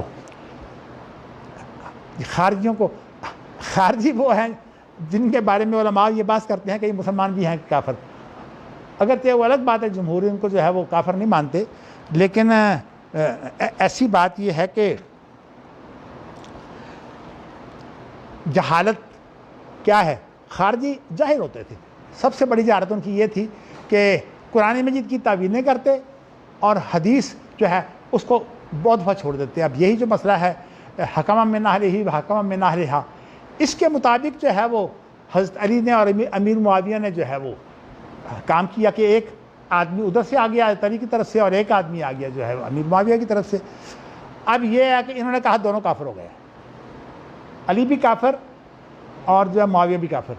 اچھا، انہوں نے کہا کہ جو تین آدمی اس میں بہت ہے نا ہوشیار، ان تینوں کو قتل کر دو. یہ سارا چکرا ہی ہے. وہ کون تھے تین؟ ایک معاویہ، ایک علی اور ایک عمرو بن عاص. ابو موسیٰ اشعری جو تھے نا وہ ذرا نیک زیادہ تھے، مزاج ان کا اور طرح تھا، ان کے اوپر حملہ نہیں ہوا. تو تین آدمیوں کے اوپر جو ہے وہ خارجیوں نے حملہ کیا قاتلانہ. تو حضرت علی کو تو قتل کرنے میں کامیاب ہو گئے، شہید کرنے میں خارجی. تو حتیٰ کہ جو شہید کرنے والا اس کے یہاں اتنا بڑا نشان تھا نمازوں سجدے کا، اس کا نام تھا عبد الرحمن بن ابی ملجم. اس نے قتل کیا. یہ بہت پکا قسم کا جو تھا نا وہ شریعت پر عمل کرنے والا، لیکن جہالت کے ساتھ. تو ایک آدمی شریعت پر عمل کرتا ہے تو اس کو اس کا مفہوم نہیں پتہ ہوتا. یہ باریکیاں جو ہوتی ہیں نا یہ بڑی اہم ہیں. لیکن ہمارے امام بخاری ہیں پیش آپ کے سامنے شریعت کر رہے ہیں، اور ایک ایک باریکی. تو میں بار بار آپ سے کہتا ہوں کہ فقہ میں یہ چیز لا کر دکھاؤ. پھر یہ ہے کہ امام بخاری کے نزدیک جو ہے وہ فقہ جو ہے وہ اس سے آپ فائدہ اٹھا سکتے ہیں غور و فکر کے اندر، لیکن فقہ جو ہے وہ اتھارٹی نہیں ہوتی. کوئی ایسی چیز نہیں ہوتی کہ جس کے پابند ہو امام بخاری. اب جس کی بھی تائید ہو رہی ہے امام بخاری تو اس کے مطابق لا رہے ہیں، کسی کی بھی تائید ہو جائے. تو اس لیے امام بخاری نے اتنی احتیاط کی ہے کہ بعض الناس کا لفظ کہہ کر جو ہے وہ لوگ خاص مراد دیے ہیں، لیکن لفظ بعض الناس کا ہے. کوئی امام بخاری کو پکڑ بھی نہیں سکتا کہ آپ جو ہے وہ دوسرے اماموں کا رد کرتے ہیں. وہ کہتے ہیں میں نے بعض الناس کا کہا ہے، اگر یہ اس کا قول نہیں ہے تو وہ کہہ دیں میرا یہ قول ہی نہیں، بات ختم ہوئی. تو اس طرح کی چیزیں جو ہیں وہ موجود ہیں. تو میں آپ کو یہ بتانا چاہتا ہوں کہ چلیے جی یہ حدیث بھی آپ نے پڑھ لی ہے کہ اس میں جہالت اترے گی، لیکن طریقہ کار جو ہے وہ اللہ کا تدبیری یہ ہے کہ علماء اٹھا لیے جائیں گے. تو ایسے لوگ جو ہیں وہ علماء کی جگہ پر ہوں گے جو ان کی جگہ پر جو ہے فتویٰ دیں گے. میں ویسے ایک بات آپ سے کرنے لگا تھا، پھر مجھے بعد میں ذہن میں نکل گئی، حرج کوئی نہیں ہے. ہمارے تارڑ صاحب جو تھے نا، وہ میں بات آپ سے کرنے لگا تھا کہ وہ مرید تھے مولانا احمد علی لاہوری کے بھی. اچھا، اس کے بعد ان کے بیٹے تھے عبید اللہ، وہ ان کے ہاتھ پر بیعت تھے. اچھا، ان کا بیٹا ہے اجمل، وہ کبھی کبھی آتا ہے لیکن ہمیشہ کوئی ایسی بات کرتا ہے جو عام مسلمانوں سے الگ ہو. جیسے اسرائیل کا دورہ یہ کر کے آیا تھا اور اس نے اسرائیل کے حالات بتائے تھے. تو یہ اجمل قادری کہلاتا ہے. تو تارڑ صاحب اصل میں جو اجمل قادری سے بہت ناراض تھے جی، تھا تو ان کا پیر. تو کہتے ہیں کہ میں بالکل جو ہے وہ اجمل قادری کا اعتبار نہیں کرتا، میں اصل میں خود بھی نہیں چاہتا، اس لیے کہ وہ زندہ موجود ہے، تو اس لیے میں کیوں خام خواہ ایسی بات کروں جو کسی کا دل دکھے. لیکن باہر صورت یہ جو پیروں کی جو اولاد ہوتے ہیں نا، اللہ تعالیٰ ان سے بچا کے رکھے. بس میں اتنی بات آپ کو کہہ سکتا ہوں.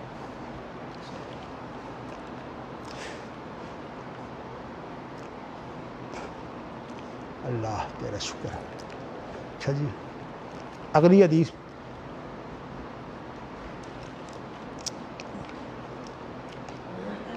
میں نے آپ کو بتایا تھا نا، صرف فرق ہوتا ہے سند کا کچھ. اب یہاں سند نہیں آ گئی ہے.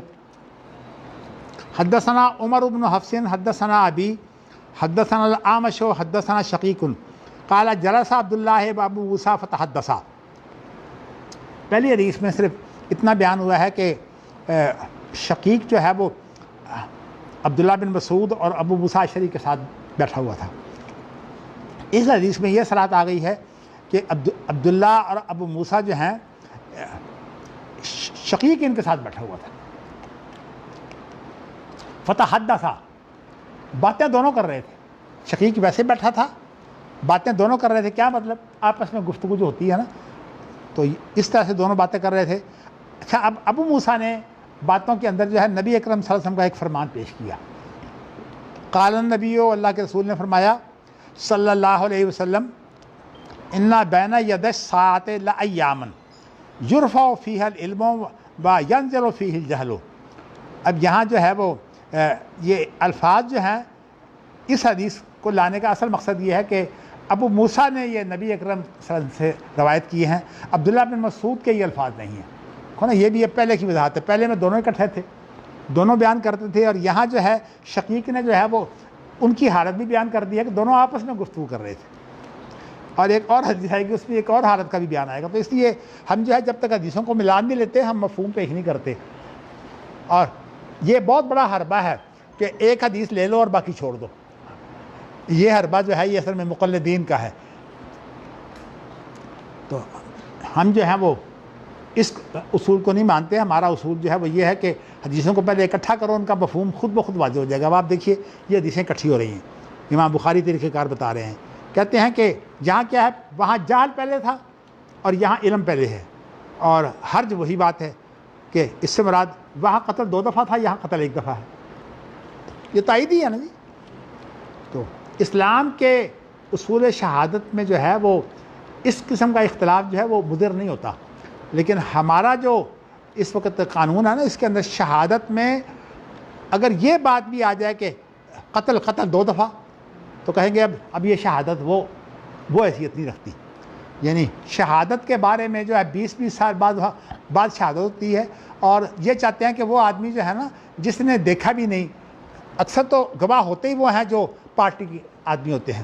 دوسرا آدمی تو گواہ کے بھی بنتا ہی نہیں، اس لیے کہ وہ گواہ بنے تو اس کو قتل کر دیا جاتا ہے. اس لیے پہلے جو ہوتی ہے دشمنی چلتی ہے. اس لیے میں نے آپ کو بتایا تھا یہ ایڈورسری سسٹم جو ہے یہ اصل میں وہ خاص ماننا طریقہ ہے جس کے اوپر بڑا فخر کرتے ہیں ہمارے جج اور وکلاء. اور اسی کے اندر ساری خرابیاں ہیں. یہ اصل میں جب دشمنی پیدا ہو جاتی ہے تو پھر اس کے بعد آپ دیکھیے امیر معاویہ کی چونکہ دشمنی تھی، لڑائی بھی ہوئی ہے، اس لیے انہوں نے اپنا نائب بنایا ہی اسے ہے. اور یہاں دیکھ لیجئے کہ اب اگر بلاول جو ہے وہ پارٹی کا چیئرمین ہے تو اس کا باپ جو ہے وہ اس کا نائب ہے. باپ کو بھی وہی اختیارات حاصل ہیں جو بلاول کو ہیں. اور میں آپ کو بتا چکا ہوں کہ زرداری کے جتنے بھی کیس ہیں سارے تقریباً ختم ہو جائیں گے. نواز شریف نے جو رائے اختیار کی ہے، جہاں تک یہ قانون ہے میں اس میں آپ کو بتا دیتا ہوں، عدلیہ تو یہاں کرتی کچھ نہیں، بلکہ ہم لوگ جو اس قانون کو جانتے ہیں ہم کہتے ہیں کہ عدلیہ اور وکیل یہ کبھی گھاٹے میں نہیں ہوتے. تو اصل میں گھاٹے میں کون ہوتی ہیں؟ پارٹیاں.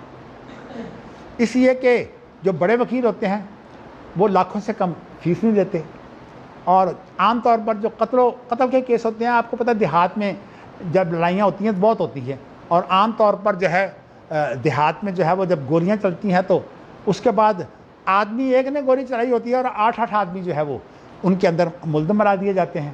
اچھا, اب جو گواہان ہوتے ہیں وہ سارے بناوٹی ہوتے ہیں, اور حقیقت یہ ہے کہ اسی وقت گواہان عموماً وہ بڑے کامیاب رہتے ہیں جو اس وقت موجود ہوں, لیکن اگر جو موجود ہوگا وہ مخالف کو کیا جانے گا, وہ تو اس پارٹی کا جو ہے رکن ہوتا ہے. تو میں نے آپ کو بتایا کہ ہمارا نظام ہی مخاصمانہ ہے, اور مخاصمانہ جو نظام ہے اس کے اندر دشمنی پہلی بات ہے. جب دشمنی ہو گئی تو پھر اس کے بعد کہتے ہیں وکیل کو تو فیس مل جاتی ہے, اس لیے کہ جب بھی کچھ دن گزریں گے تو کہیں گا نئے فیس لاؤ. اور ایک ہمارا وکیل تھا, میں نے آپ کو بتایا, تو پہلے وہ ہم سے جو ہے وہ فیس لیا کرتا تھا 50,000. تو ایک معاملہ پیش آیا تو ہم نے سوچا کہ اب اسے جو ہے وہ اپنا وکیل کر لیتے ہیں. تو میں اس کے پاس گیا تو کہنے لگا, مدنی صاحب آپ میرے استاد ہیں, میں کیس تو یہ آپ کا جو ہے لڑوں گا, لیکن میں آپ کو بتاؤں کہ میں اس طرح کے کیس لیتا نہیں ہوں, تو لیکن فیس 5 لاکھ ہوگی. اب میں نے سوچا ہمارے ساتھ اس نے ایک حرکت کی تھی. حرکت اس نے یہ کی کہ وکیل کو جب فیس دے دیتے ہیں نا تو وہ ہائی کورٹ میں پیش ہوا.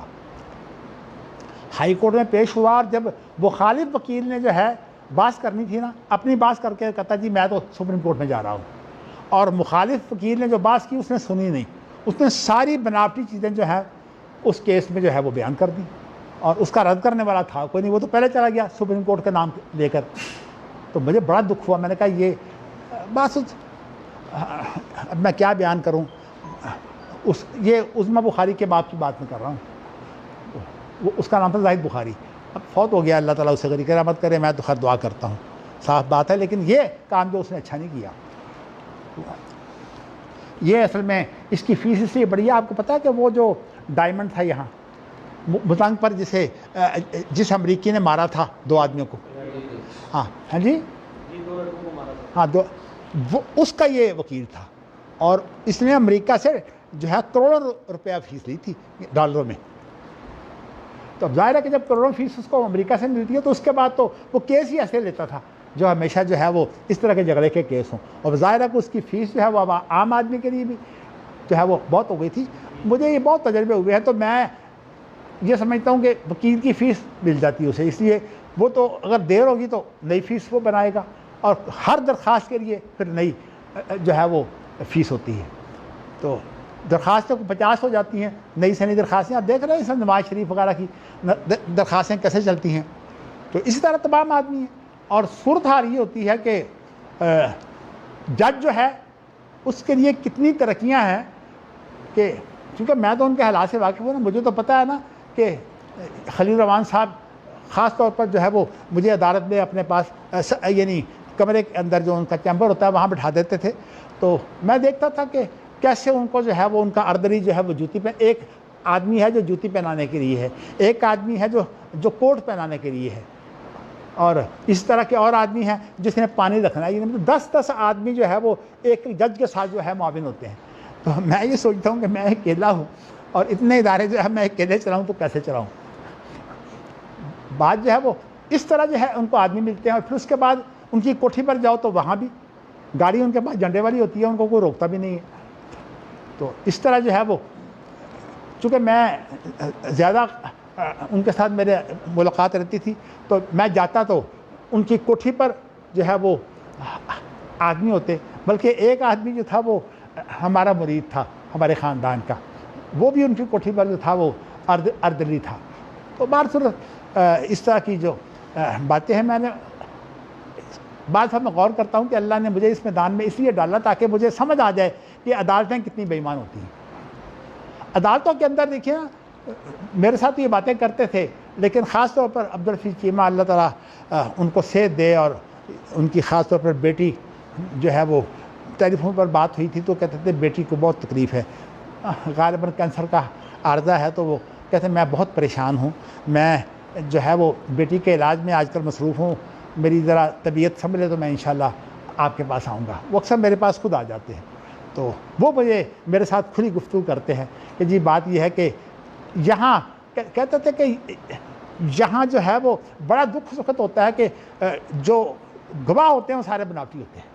کہتے ہیں ہم قتلوں کے کیس لیتے ہیں لیکن بناوٹی گواہ جو ہے وہ انہوں نے نیچے سے ہی جو ہے وہ گواہی دے کر کیس تیار کیا ہوتا ہے, اس کے بعد ہماری بات کوئی نہیں چلتی, تو اس کے بعد جو ہے وہ ہم کیا وکالت کریں. تو وہ مجھے اکثر ایسے راز بتایا کرتے تھے عبدالحفیظ چیمہ صاحب, اللہ تعالیٰ انہیں صحت دے. تو میں نے آپ کو بتایا ہے کہ حدیث دیکھیے ان لوگوں کی کتنی محنتیں ہیں, اور ان لوگوں کی محنتوں کے ساتھ ایک بڑا وبال یہ ہے کہ یہ کہتے ہیں قرآن و سنت جو ہے وہ دستور نہیں ہے. کوئی نہیں مانتا, نہ عدالت مانتی ہے نہ جج مانتے ہیں. جو ریٹائرڈ جج ہیں میرے اکثر ساتھی, وہ کہتے ہیں جب میں نے یہ تیاری کرنے کے لیے میں ان سے بھی ملا جو سپریم کورٹ کے چیف جسٹس رہے ہیں, پھر میں اسم ظفر صاحب سے بھی ملا, پھر مجھے ایک جج تھے جسٹس تنویر احمد خان جو بیچارے کافی بوڑھے ہو چکے ہیں لیکن وہ بیرسٹر تھے, یعنی انگلینڈ کے پڑھے ہوئے تھے, انگلینڈ کی بڑی تعریفیں کرتے ان کے قانون کی. لیکن میں نے انہیں کہا کہ مجھے یہ بتائیے کہ پاکستان کا جو عدالتی نظام ہے وہ میں نے خود تو بہت دیکھا ہے, لیکن آپ کے بھی تو تجربے ہیں نا, آپ جج ہیں اور آپ کو 30 سال جو ہے وہ جج رہے ہیں, آپ کے تو بہت تجربے ہیں. تو انہوں نے تو مجھے کہا جی میں آپ کو سارا نظام بنا دیتا ہوں. تو انہوں نے تنویر احمد صاحب نے تو مجھے سارا نظام بنا دیا. اور جب میں نے جو ہے منیر شیخ سے بات کی تو مجھے کہتے ہیں کہ میں نے کوئی بات کی مخاصمانہ نظام کے بارے میں, کہتے ہیں یہ تو اصل میں اسلام ہے. اور میں نے کہا کہ میں چاہتا ہوں کہ اس نظام کا رد کروں. کہتے ہیں نہیں بالکل ٹھیک نظام ہے, یہ نظام میں کوئی خرابی نہیں ہے, لوگوں میں خرابی ہے. اب اس طرح کی باتیں جب لوگ کرتے ہیں تو پھر اس کے بعد خیال آتا ہے کہ تیاری کیسے ہوگی. میں اسی طرح اسم ظفر کے پاس گیا, وہ بھی بہت ان سے وکیلوں میں شامل ہے. تو اس نے بھی مجھے کہا کہ مدنی صاحب اس نظام کے خلاف تو ہم صرف اتنے ہیں کہ اس کے اندر جو لوگ ہوتے ہیں وہ رشوت خور ہوتے ہیں یا اب بتائیے کہ وہ جتنے بھی موجود ہیں یہ تو رشوت خور ہیں یا بڑے خاندانوں میں سے ہوتے ہیں. اب بتائیے کہ جو جج یہاں ہوتا ہے نا اس کا بیٹا ضرور جج بن جاتا ہے. خلیل الرحمان صاحب کا جو بیٹا ہے وہ جج ہے ہائی کورٹ کا. ہاں جی, ہاں اسی طرح جو ہے وہ فوج میں ہوتا ہے. تو میرا کہنے کا مقصد یہ ہے کہ میں کسی شخص پر بات نہیں کرتا, لیکن ان کی زبان پر جو ہے وہ افراد ہوتے ہیں. جب یہ افراد ہی نہیں گندے ہیں, میں کہتا ہوں نظام بھی گندا ہے. اس لیے میں نے پھر جب یہ خاص طور پر یہ مقالہ جب میں نے لکھا تو حقیقت یہ ہے کہ مجھے ان کتابوں سے فائدہ نہیں ہوا, ان سے بھی کوئی فائدہ نہیں ہوا. پھر میں ہاں عبدالحفیظ چیمہ جو تھے نا وہ کچھ میرا زیادہ احترام کرتے تھے, تو انہوں نے میرے ساتھ کچھ گفتگو کی. تو ان کی گفتگو کا اثر یہی تھا کہ یہ یہاں انصاف ہو ہی نہیں سکتا ان عدالتوں میں. لیکن ان کو اس کی بنیاد کا پتہ نہیں تھا. میں چونکہ پڑھاتا رہا ہوں اس لیے میں نے اس کی بنیادیں جو ہیں وہ زیر بات لایا ہوں. اس لیے میں آپ سے بار بار کہتا ہوں کہ مئی 2017 کا جو محدث ہے اس کو پڑھیے. اس کے اندر میں نے انشاءاللہ ایسی چیزیں بیان کی ہیں, ماشاءاللہ ایسی چیزیں بیان کی ہیں جو علماء کے سامنے نہیں ہیں. چلیے جی بات لمبی ہو رہی ہے, تو اب ہم ایک حدیث پڑھ کر جو ہے پھر انشاءاللہ آگے چلیں گے. وہ حدیث جو ہے وہ کیا ہے؟ حدثنا قتیبۃ حدثنا جریر عن الأعمش عن ابی وائل قال انی لجالس مع عبداللہ و ابی موسیٰ رضی اللہ عنہما. اب دیکھیے کہ یہاں ابو وائل آ گیا ہے,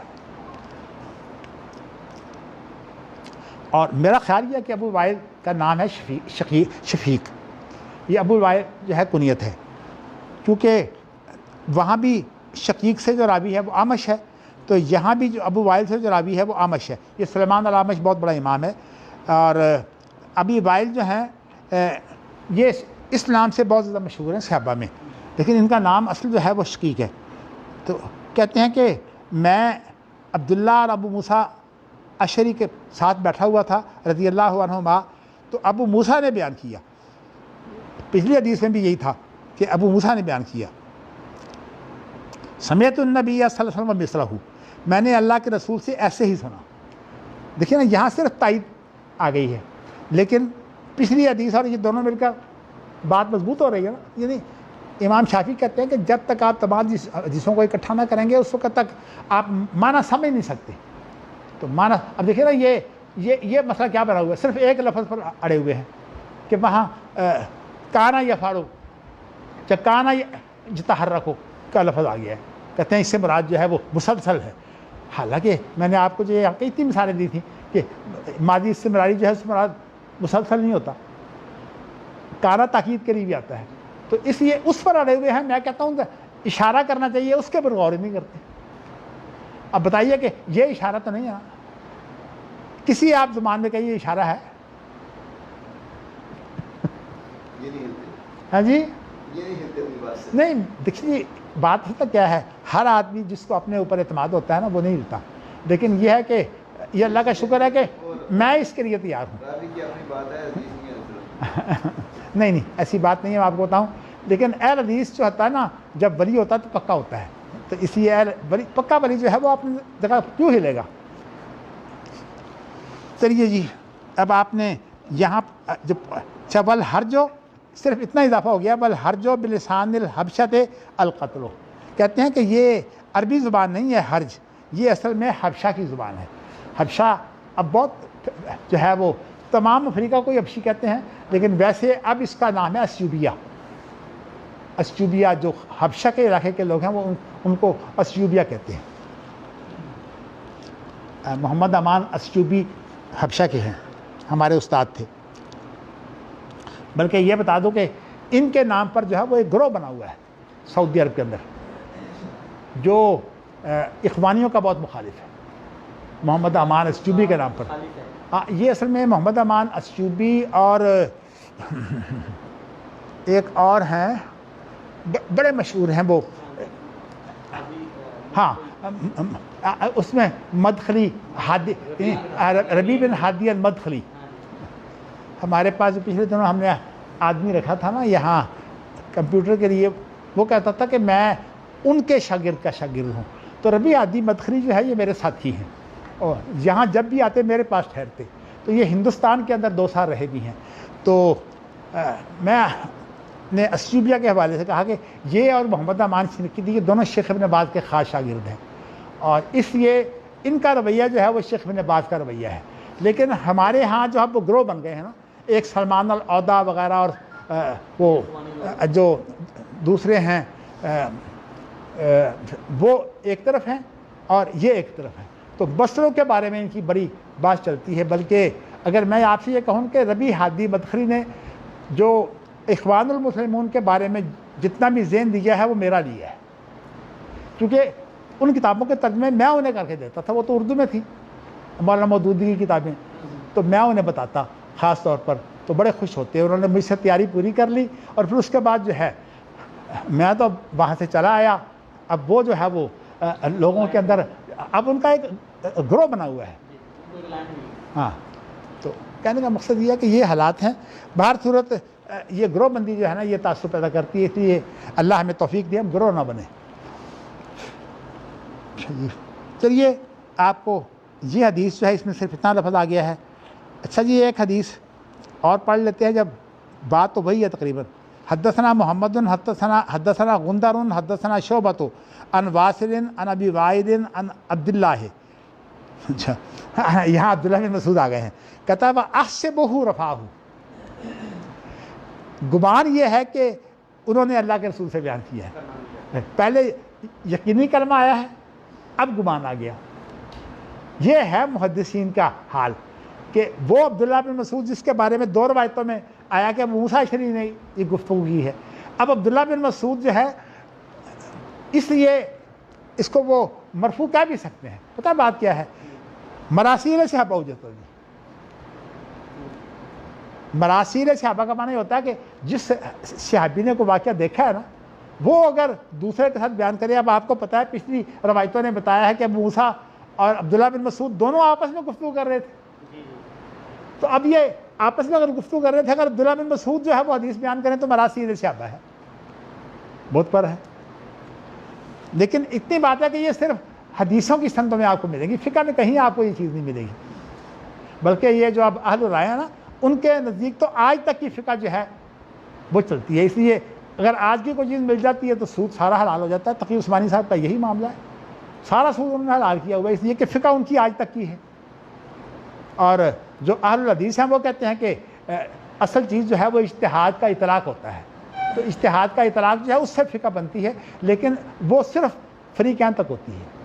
اور وہ قانونی شکل نہیں اختیار کرتی کہ بعد میں بھی اس کو، اسی لیے وہ تقریر نہیں کرتی.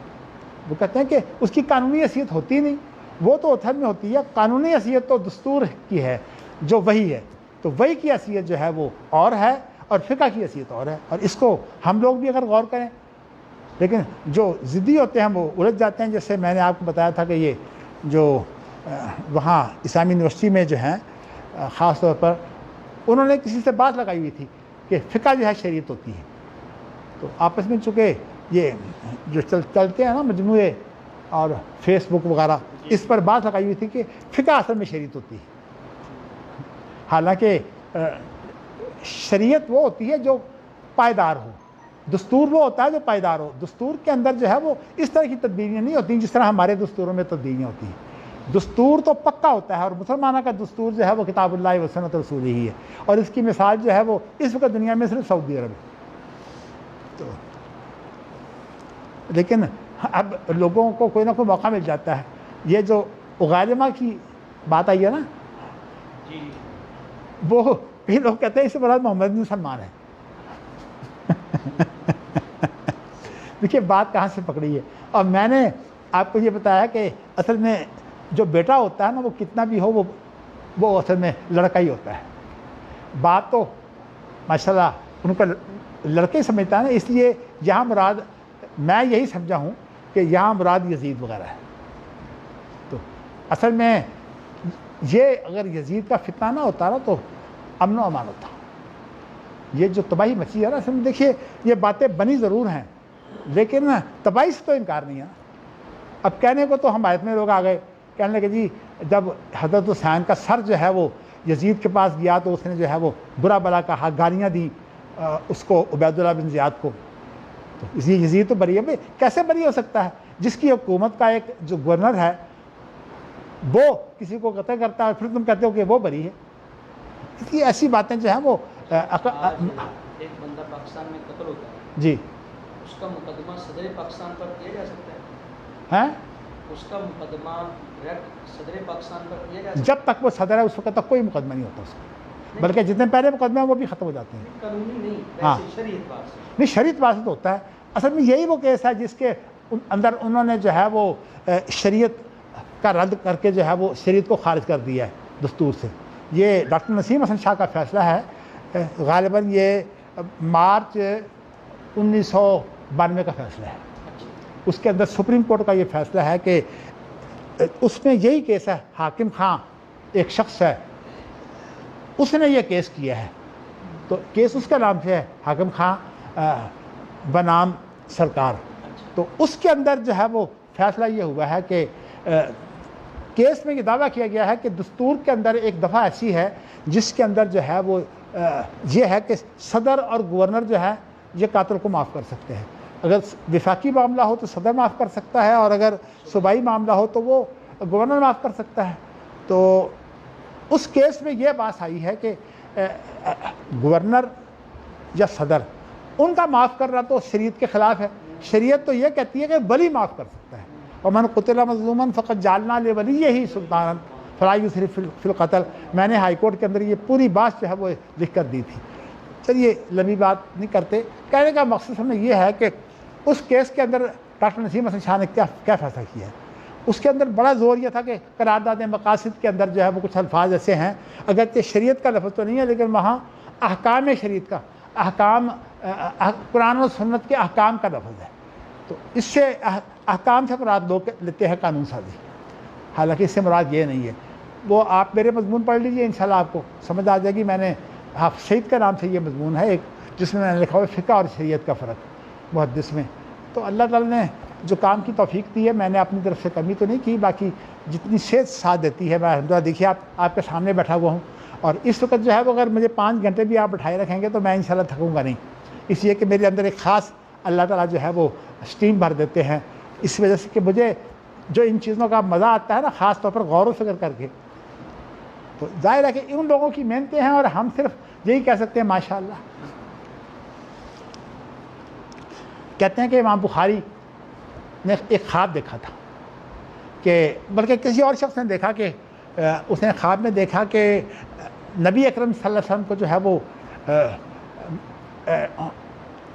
مکھیاں تنگ کر رہی ہیں، مجھے پورا خواب یاد نہیں لیکن موجود ہے بخاری کے شروع میں کہ مکھیاں جو ہیں وہ تنگ کر رہی ہیں، تو امام بخاری جو ہے نا وہ پنکھا دے کر جو ہے وہ مکھیوں کو دور کر رہے ہیں۔ یہ تو مجھے یاد ہے پنکھا دے کر مکھیوں کو اڑانا، باقی ابتدائی بات کیا ہے وہ مجھے پوری یاد نہیں۔ تو میں نے آپ کو یہ بتایا ہے کہ اس کی تعبیر یہ کی گئی ہے کہ حدیثیں جو غلط ہیں امام بخاری ان کو جو ہے وہ الگ الگ کر کے بیان کریں گے۔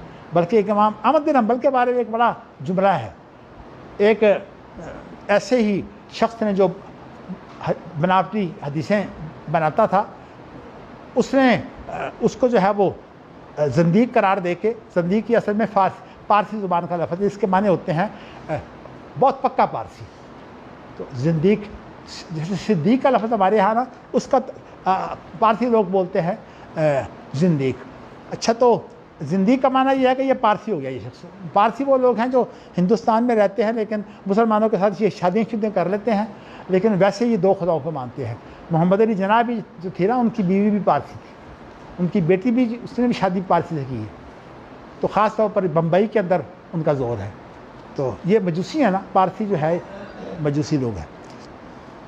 تو میں آپ کو یہ بتا رہا ہوں کہ امام بخاری کا یہ جو لفظ ہے نا، وَأَحْسَبُهُ رَفَعَهُ، یعنی ابو وائل یہ کہتے ہیں کہ میرا گمان یہ ہے کہ عبداللہ نے اس کو جو ہے مرفوعاً بیان کیا ہے۔ تو میں نے بتایا کہ یہ الفاظ اگرچہ ابو موسیٰ اشعری نے بیان کیے ہیں، لیکن عبداللہ بن مسعود نے مراسیل صحابہ کی وجہ سے جو ہے اس حدیث کو مانا ہے، لیکن گمان ظاہر کیا۔ دیکھیں نا، یہاں گمان کا لفظ ہے اور وہاں جو ہے گمان کے بغیر ہے، وہ بات وہاں پکی ہے۔ تو بین یدی سایہ ایام الحرج، الفاظ کا دیکھیے فرق ہے کہ قیامت سے پہلے جو ہے وہ قتل و غارت کے دن ہیں۔ یزول فیہ العلم، اس میں علم اٹھ جائے گا، ویظہر فیہ الجہل، اور اس میں جہالت ظاہر ہوگی۔ قال ابو موسیٰ نے کہا والحرج والقتل بلسان الحبشہ، کہ وہی بات ہے۔ پھر یہ اگلی بات جو ہے وہ بھی انہی کی ہے۔ قال ابن مسعود، نہیں پہلے تو ہے ابو وائل سے عن الاشعری انہ قال لعبداللہ تعلم الایام التی ذکر النبی ایام الحرج نحوہ، نہیں وہ جو ہے نا جو گفتگو ہے نا ابو موسیٰ اشعری کی اور عبداللہ بن مسعود کی، یہ گفتگو جو ہے وہ کیسے ہے کہ ابو موسیٰ اشعری نے عبداللہ سے کہا کہ تم جانتے ہو، یعنی وہ جو تحدثات ہیں، اب اس کی بھی تشریح آ گئی کہ یہ گفتگو کس کی ہے۔ دیکھیں نا، حدیثیں اگر آپ پڑھیں گے تو ایک ایک واقعہ پر، ایک ایک لفظ پر جو ہے وہ کتنی سندیں ہیں اور کتنی لمبی بات ہے۔ تو اسی حدیث کے مقابلے میں فقہ کو رکھنا شریعت بڑی غلط بات ہے۔ تو کہتے ہیں کیا آپ ان دنوں سے واقف ہیں کہ نبی اکرم نے فرمایا کہ ان دنوں جو ہے قتل و غارت بہت ہوگی۔ اب ہے تو بات مختصر، لیکن یہ اصل میں عبداللہ بن مسعود نے جو ہے، ابو موسیٰ اشعری نے عبداللہ بن مسعود سے پوچھا تو عبداللہ بن مسعود نے جو ہے یہ بات بیان کی۔ مطلب یہ ہے کہ ابو موسیٰ اشعری کی جو روایت ہے یہ اصل جو ہے وہ عبداللہ بن مسعود کی ہے، اور اس سے یہ حاصل ہوا کہ عبداللہ بن مسعود اس کو مرفوعاً بیان بھی کر سکتے ہیں جیسے کہ انہوں نے کیا ہے، لیکن لفظ کتنا محتاط ہے۔ عبداللہ بن مسعود اسی طرح کیا کرتے تھے، بات لمبی ہو جائے گی۔ تو عبداللہ بن مسعود کے بارے میں اگلی حدیث جو ہے وہ اس باب کی آخری حدیث ہے۔ سمعت النبی یقول من شرار الناس من تدرکہم الساعہ وہم احیاء۔ تو عبداللہ بن مسعود کہتے ہیں میں نے نبی اکرم صلی اللہ علیہ وسلم سے یہ سنا، آپ فرماتے تھے کہ لوگوں میں سے سب سے شرارتی، اب شرارتی کا لفظ آپ دیکھ رہے ہیں، شرارتی وہ لوگ ہیں جن کو قیامت پائے گی اور وہ زندہ ہوں گے، یعنی زندہ لوگوں پر جو ہے جن پر قیامت آئے گی وہ جو ہیں وہ بہت شریر لوگ ہوں گے، مطلب کہ وہ مسلمان نہیں ہوں گے۔ اس لیے کہ دیگر حدیثوں میں آتا ہے کہ جب قیامت آئے گی تو روئے زمین پر کوئی شخص ایسا نہیں ہوگا جو اللہ اللہ کہے۔ لا تقوم الساعۃ حتی لا یقال فی الارض اللہ اللہ، یعنی جب قیامت واقعہ ہوگی تو زمین کے اندر ایسے لوگ بھی موجود نہیں ہوں گے جو اللہ اللہ کہنے والے ہوں۔ تو اس طرح کے جو الفاظ آئے ہیں، اور بلکہ یہ بھی ایک وضاحت ہے، لیکن میں یہ ساری وضاحتیں جو ہیں وہ چاہتا ہوں کہ مجھے قاری صاحب نکال کے دیں۔ قاری صاحب کو ماشاء اللہ تھوڑا سا تیز کریں آپ ساتھ مل کر، تو لیکن قاری صاحب پھر آپ پر ڈال دیں گے کہ انہوں نے کام نہیں کیا، اس لیے میں رکھتا ہوں ان کو۔ کہنے کا مقصد یہ ہے کہ اب یہ مجھے ساری نکال کے دیں، اس لیے کہ اس میں یہ لفظ ہے کہ ایک ہوا چلے گی، ایک ہوا چلے گی اور اس ہوا سے بڑی اچھی ہوا ہوگی، لیکن جتنے بھی مومن ہیں نا وہ اس سے فوت ہو جائیں گے۔ ہاں جی ان کے دل میں ذرہ ایمان بھی ہوگا وہ ان سے فوت جی ہاں ماشاء اللہ۔ تو کہنے کا مقصد یہ ہے کہ اب دیکھیں نا، حدیثیں اکٹھی کرنے تو آپ کو اس طرح ملے گی، لیکن اب جنہوں نے یہ اصول ہی باندھ لیا ہے کہ اگر کسی لفظ کی جگہ پر دوسرا لفظ بول دیا، گواہیاں ساری اس طرح خراب ہوتی ہیں۔ اول تو وہ لوگ جو ہیں وہ گواہ ہوتے نہیں، اور اگر ان کو تیار کیا ہوتا ہے تو وہ بھی ایک گواہوں میں ہوتا کیا ہے؟ جرا، بس آپ جرا کر کے اس کو کس طرح پھسلا دیں، جب پھسلا دیں گے تو گواہ جو خود پھسل جاتا ہے۔ وکیل اتنی خراب جرا کرتے ہیں کہ اس وقت جو ہے وہ اس کی مت ماری جاتی ہے، اس لیے عورتوں کو عدالتوں میں نہیں لاتے۔ وہ حقیقت یہ ہے کہ عورتوں سے سوالات ایسے شروع کر دیتے ہیں کہ تیرے نہ کنے زنا کیتا ہے، انہیں زنا پھر کس طرح کیتا ہے، دسو کہ یہ عورت کو بیان کر سکتی ہے؟ تو یہ ہے ہمارا قانون۔ ہاں اب وہ یہ نہیں کہتی مجھ سے پوچھا نہیں، مجھے گولی مار دو، یہی جو موٹر وے کا قصہ ہے۔ تو چلیے جی، اب بات یہ ہے کہ اللہ انہیں توفیق دے کہ یہ قرآن حدیث پڑھے، بس اس کی دعا پر ہم بات ختم کرتے ہیں۔ یہ باب تو ختم ہوا، اب اس کے بعد کا باب انشاءاللہ۔ چلیے جی، ہائے ہائے۔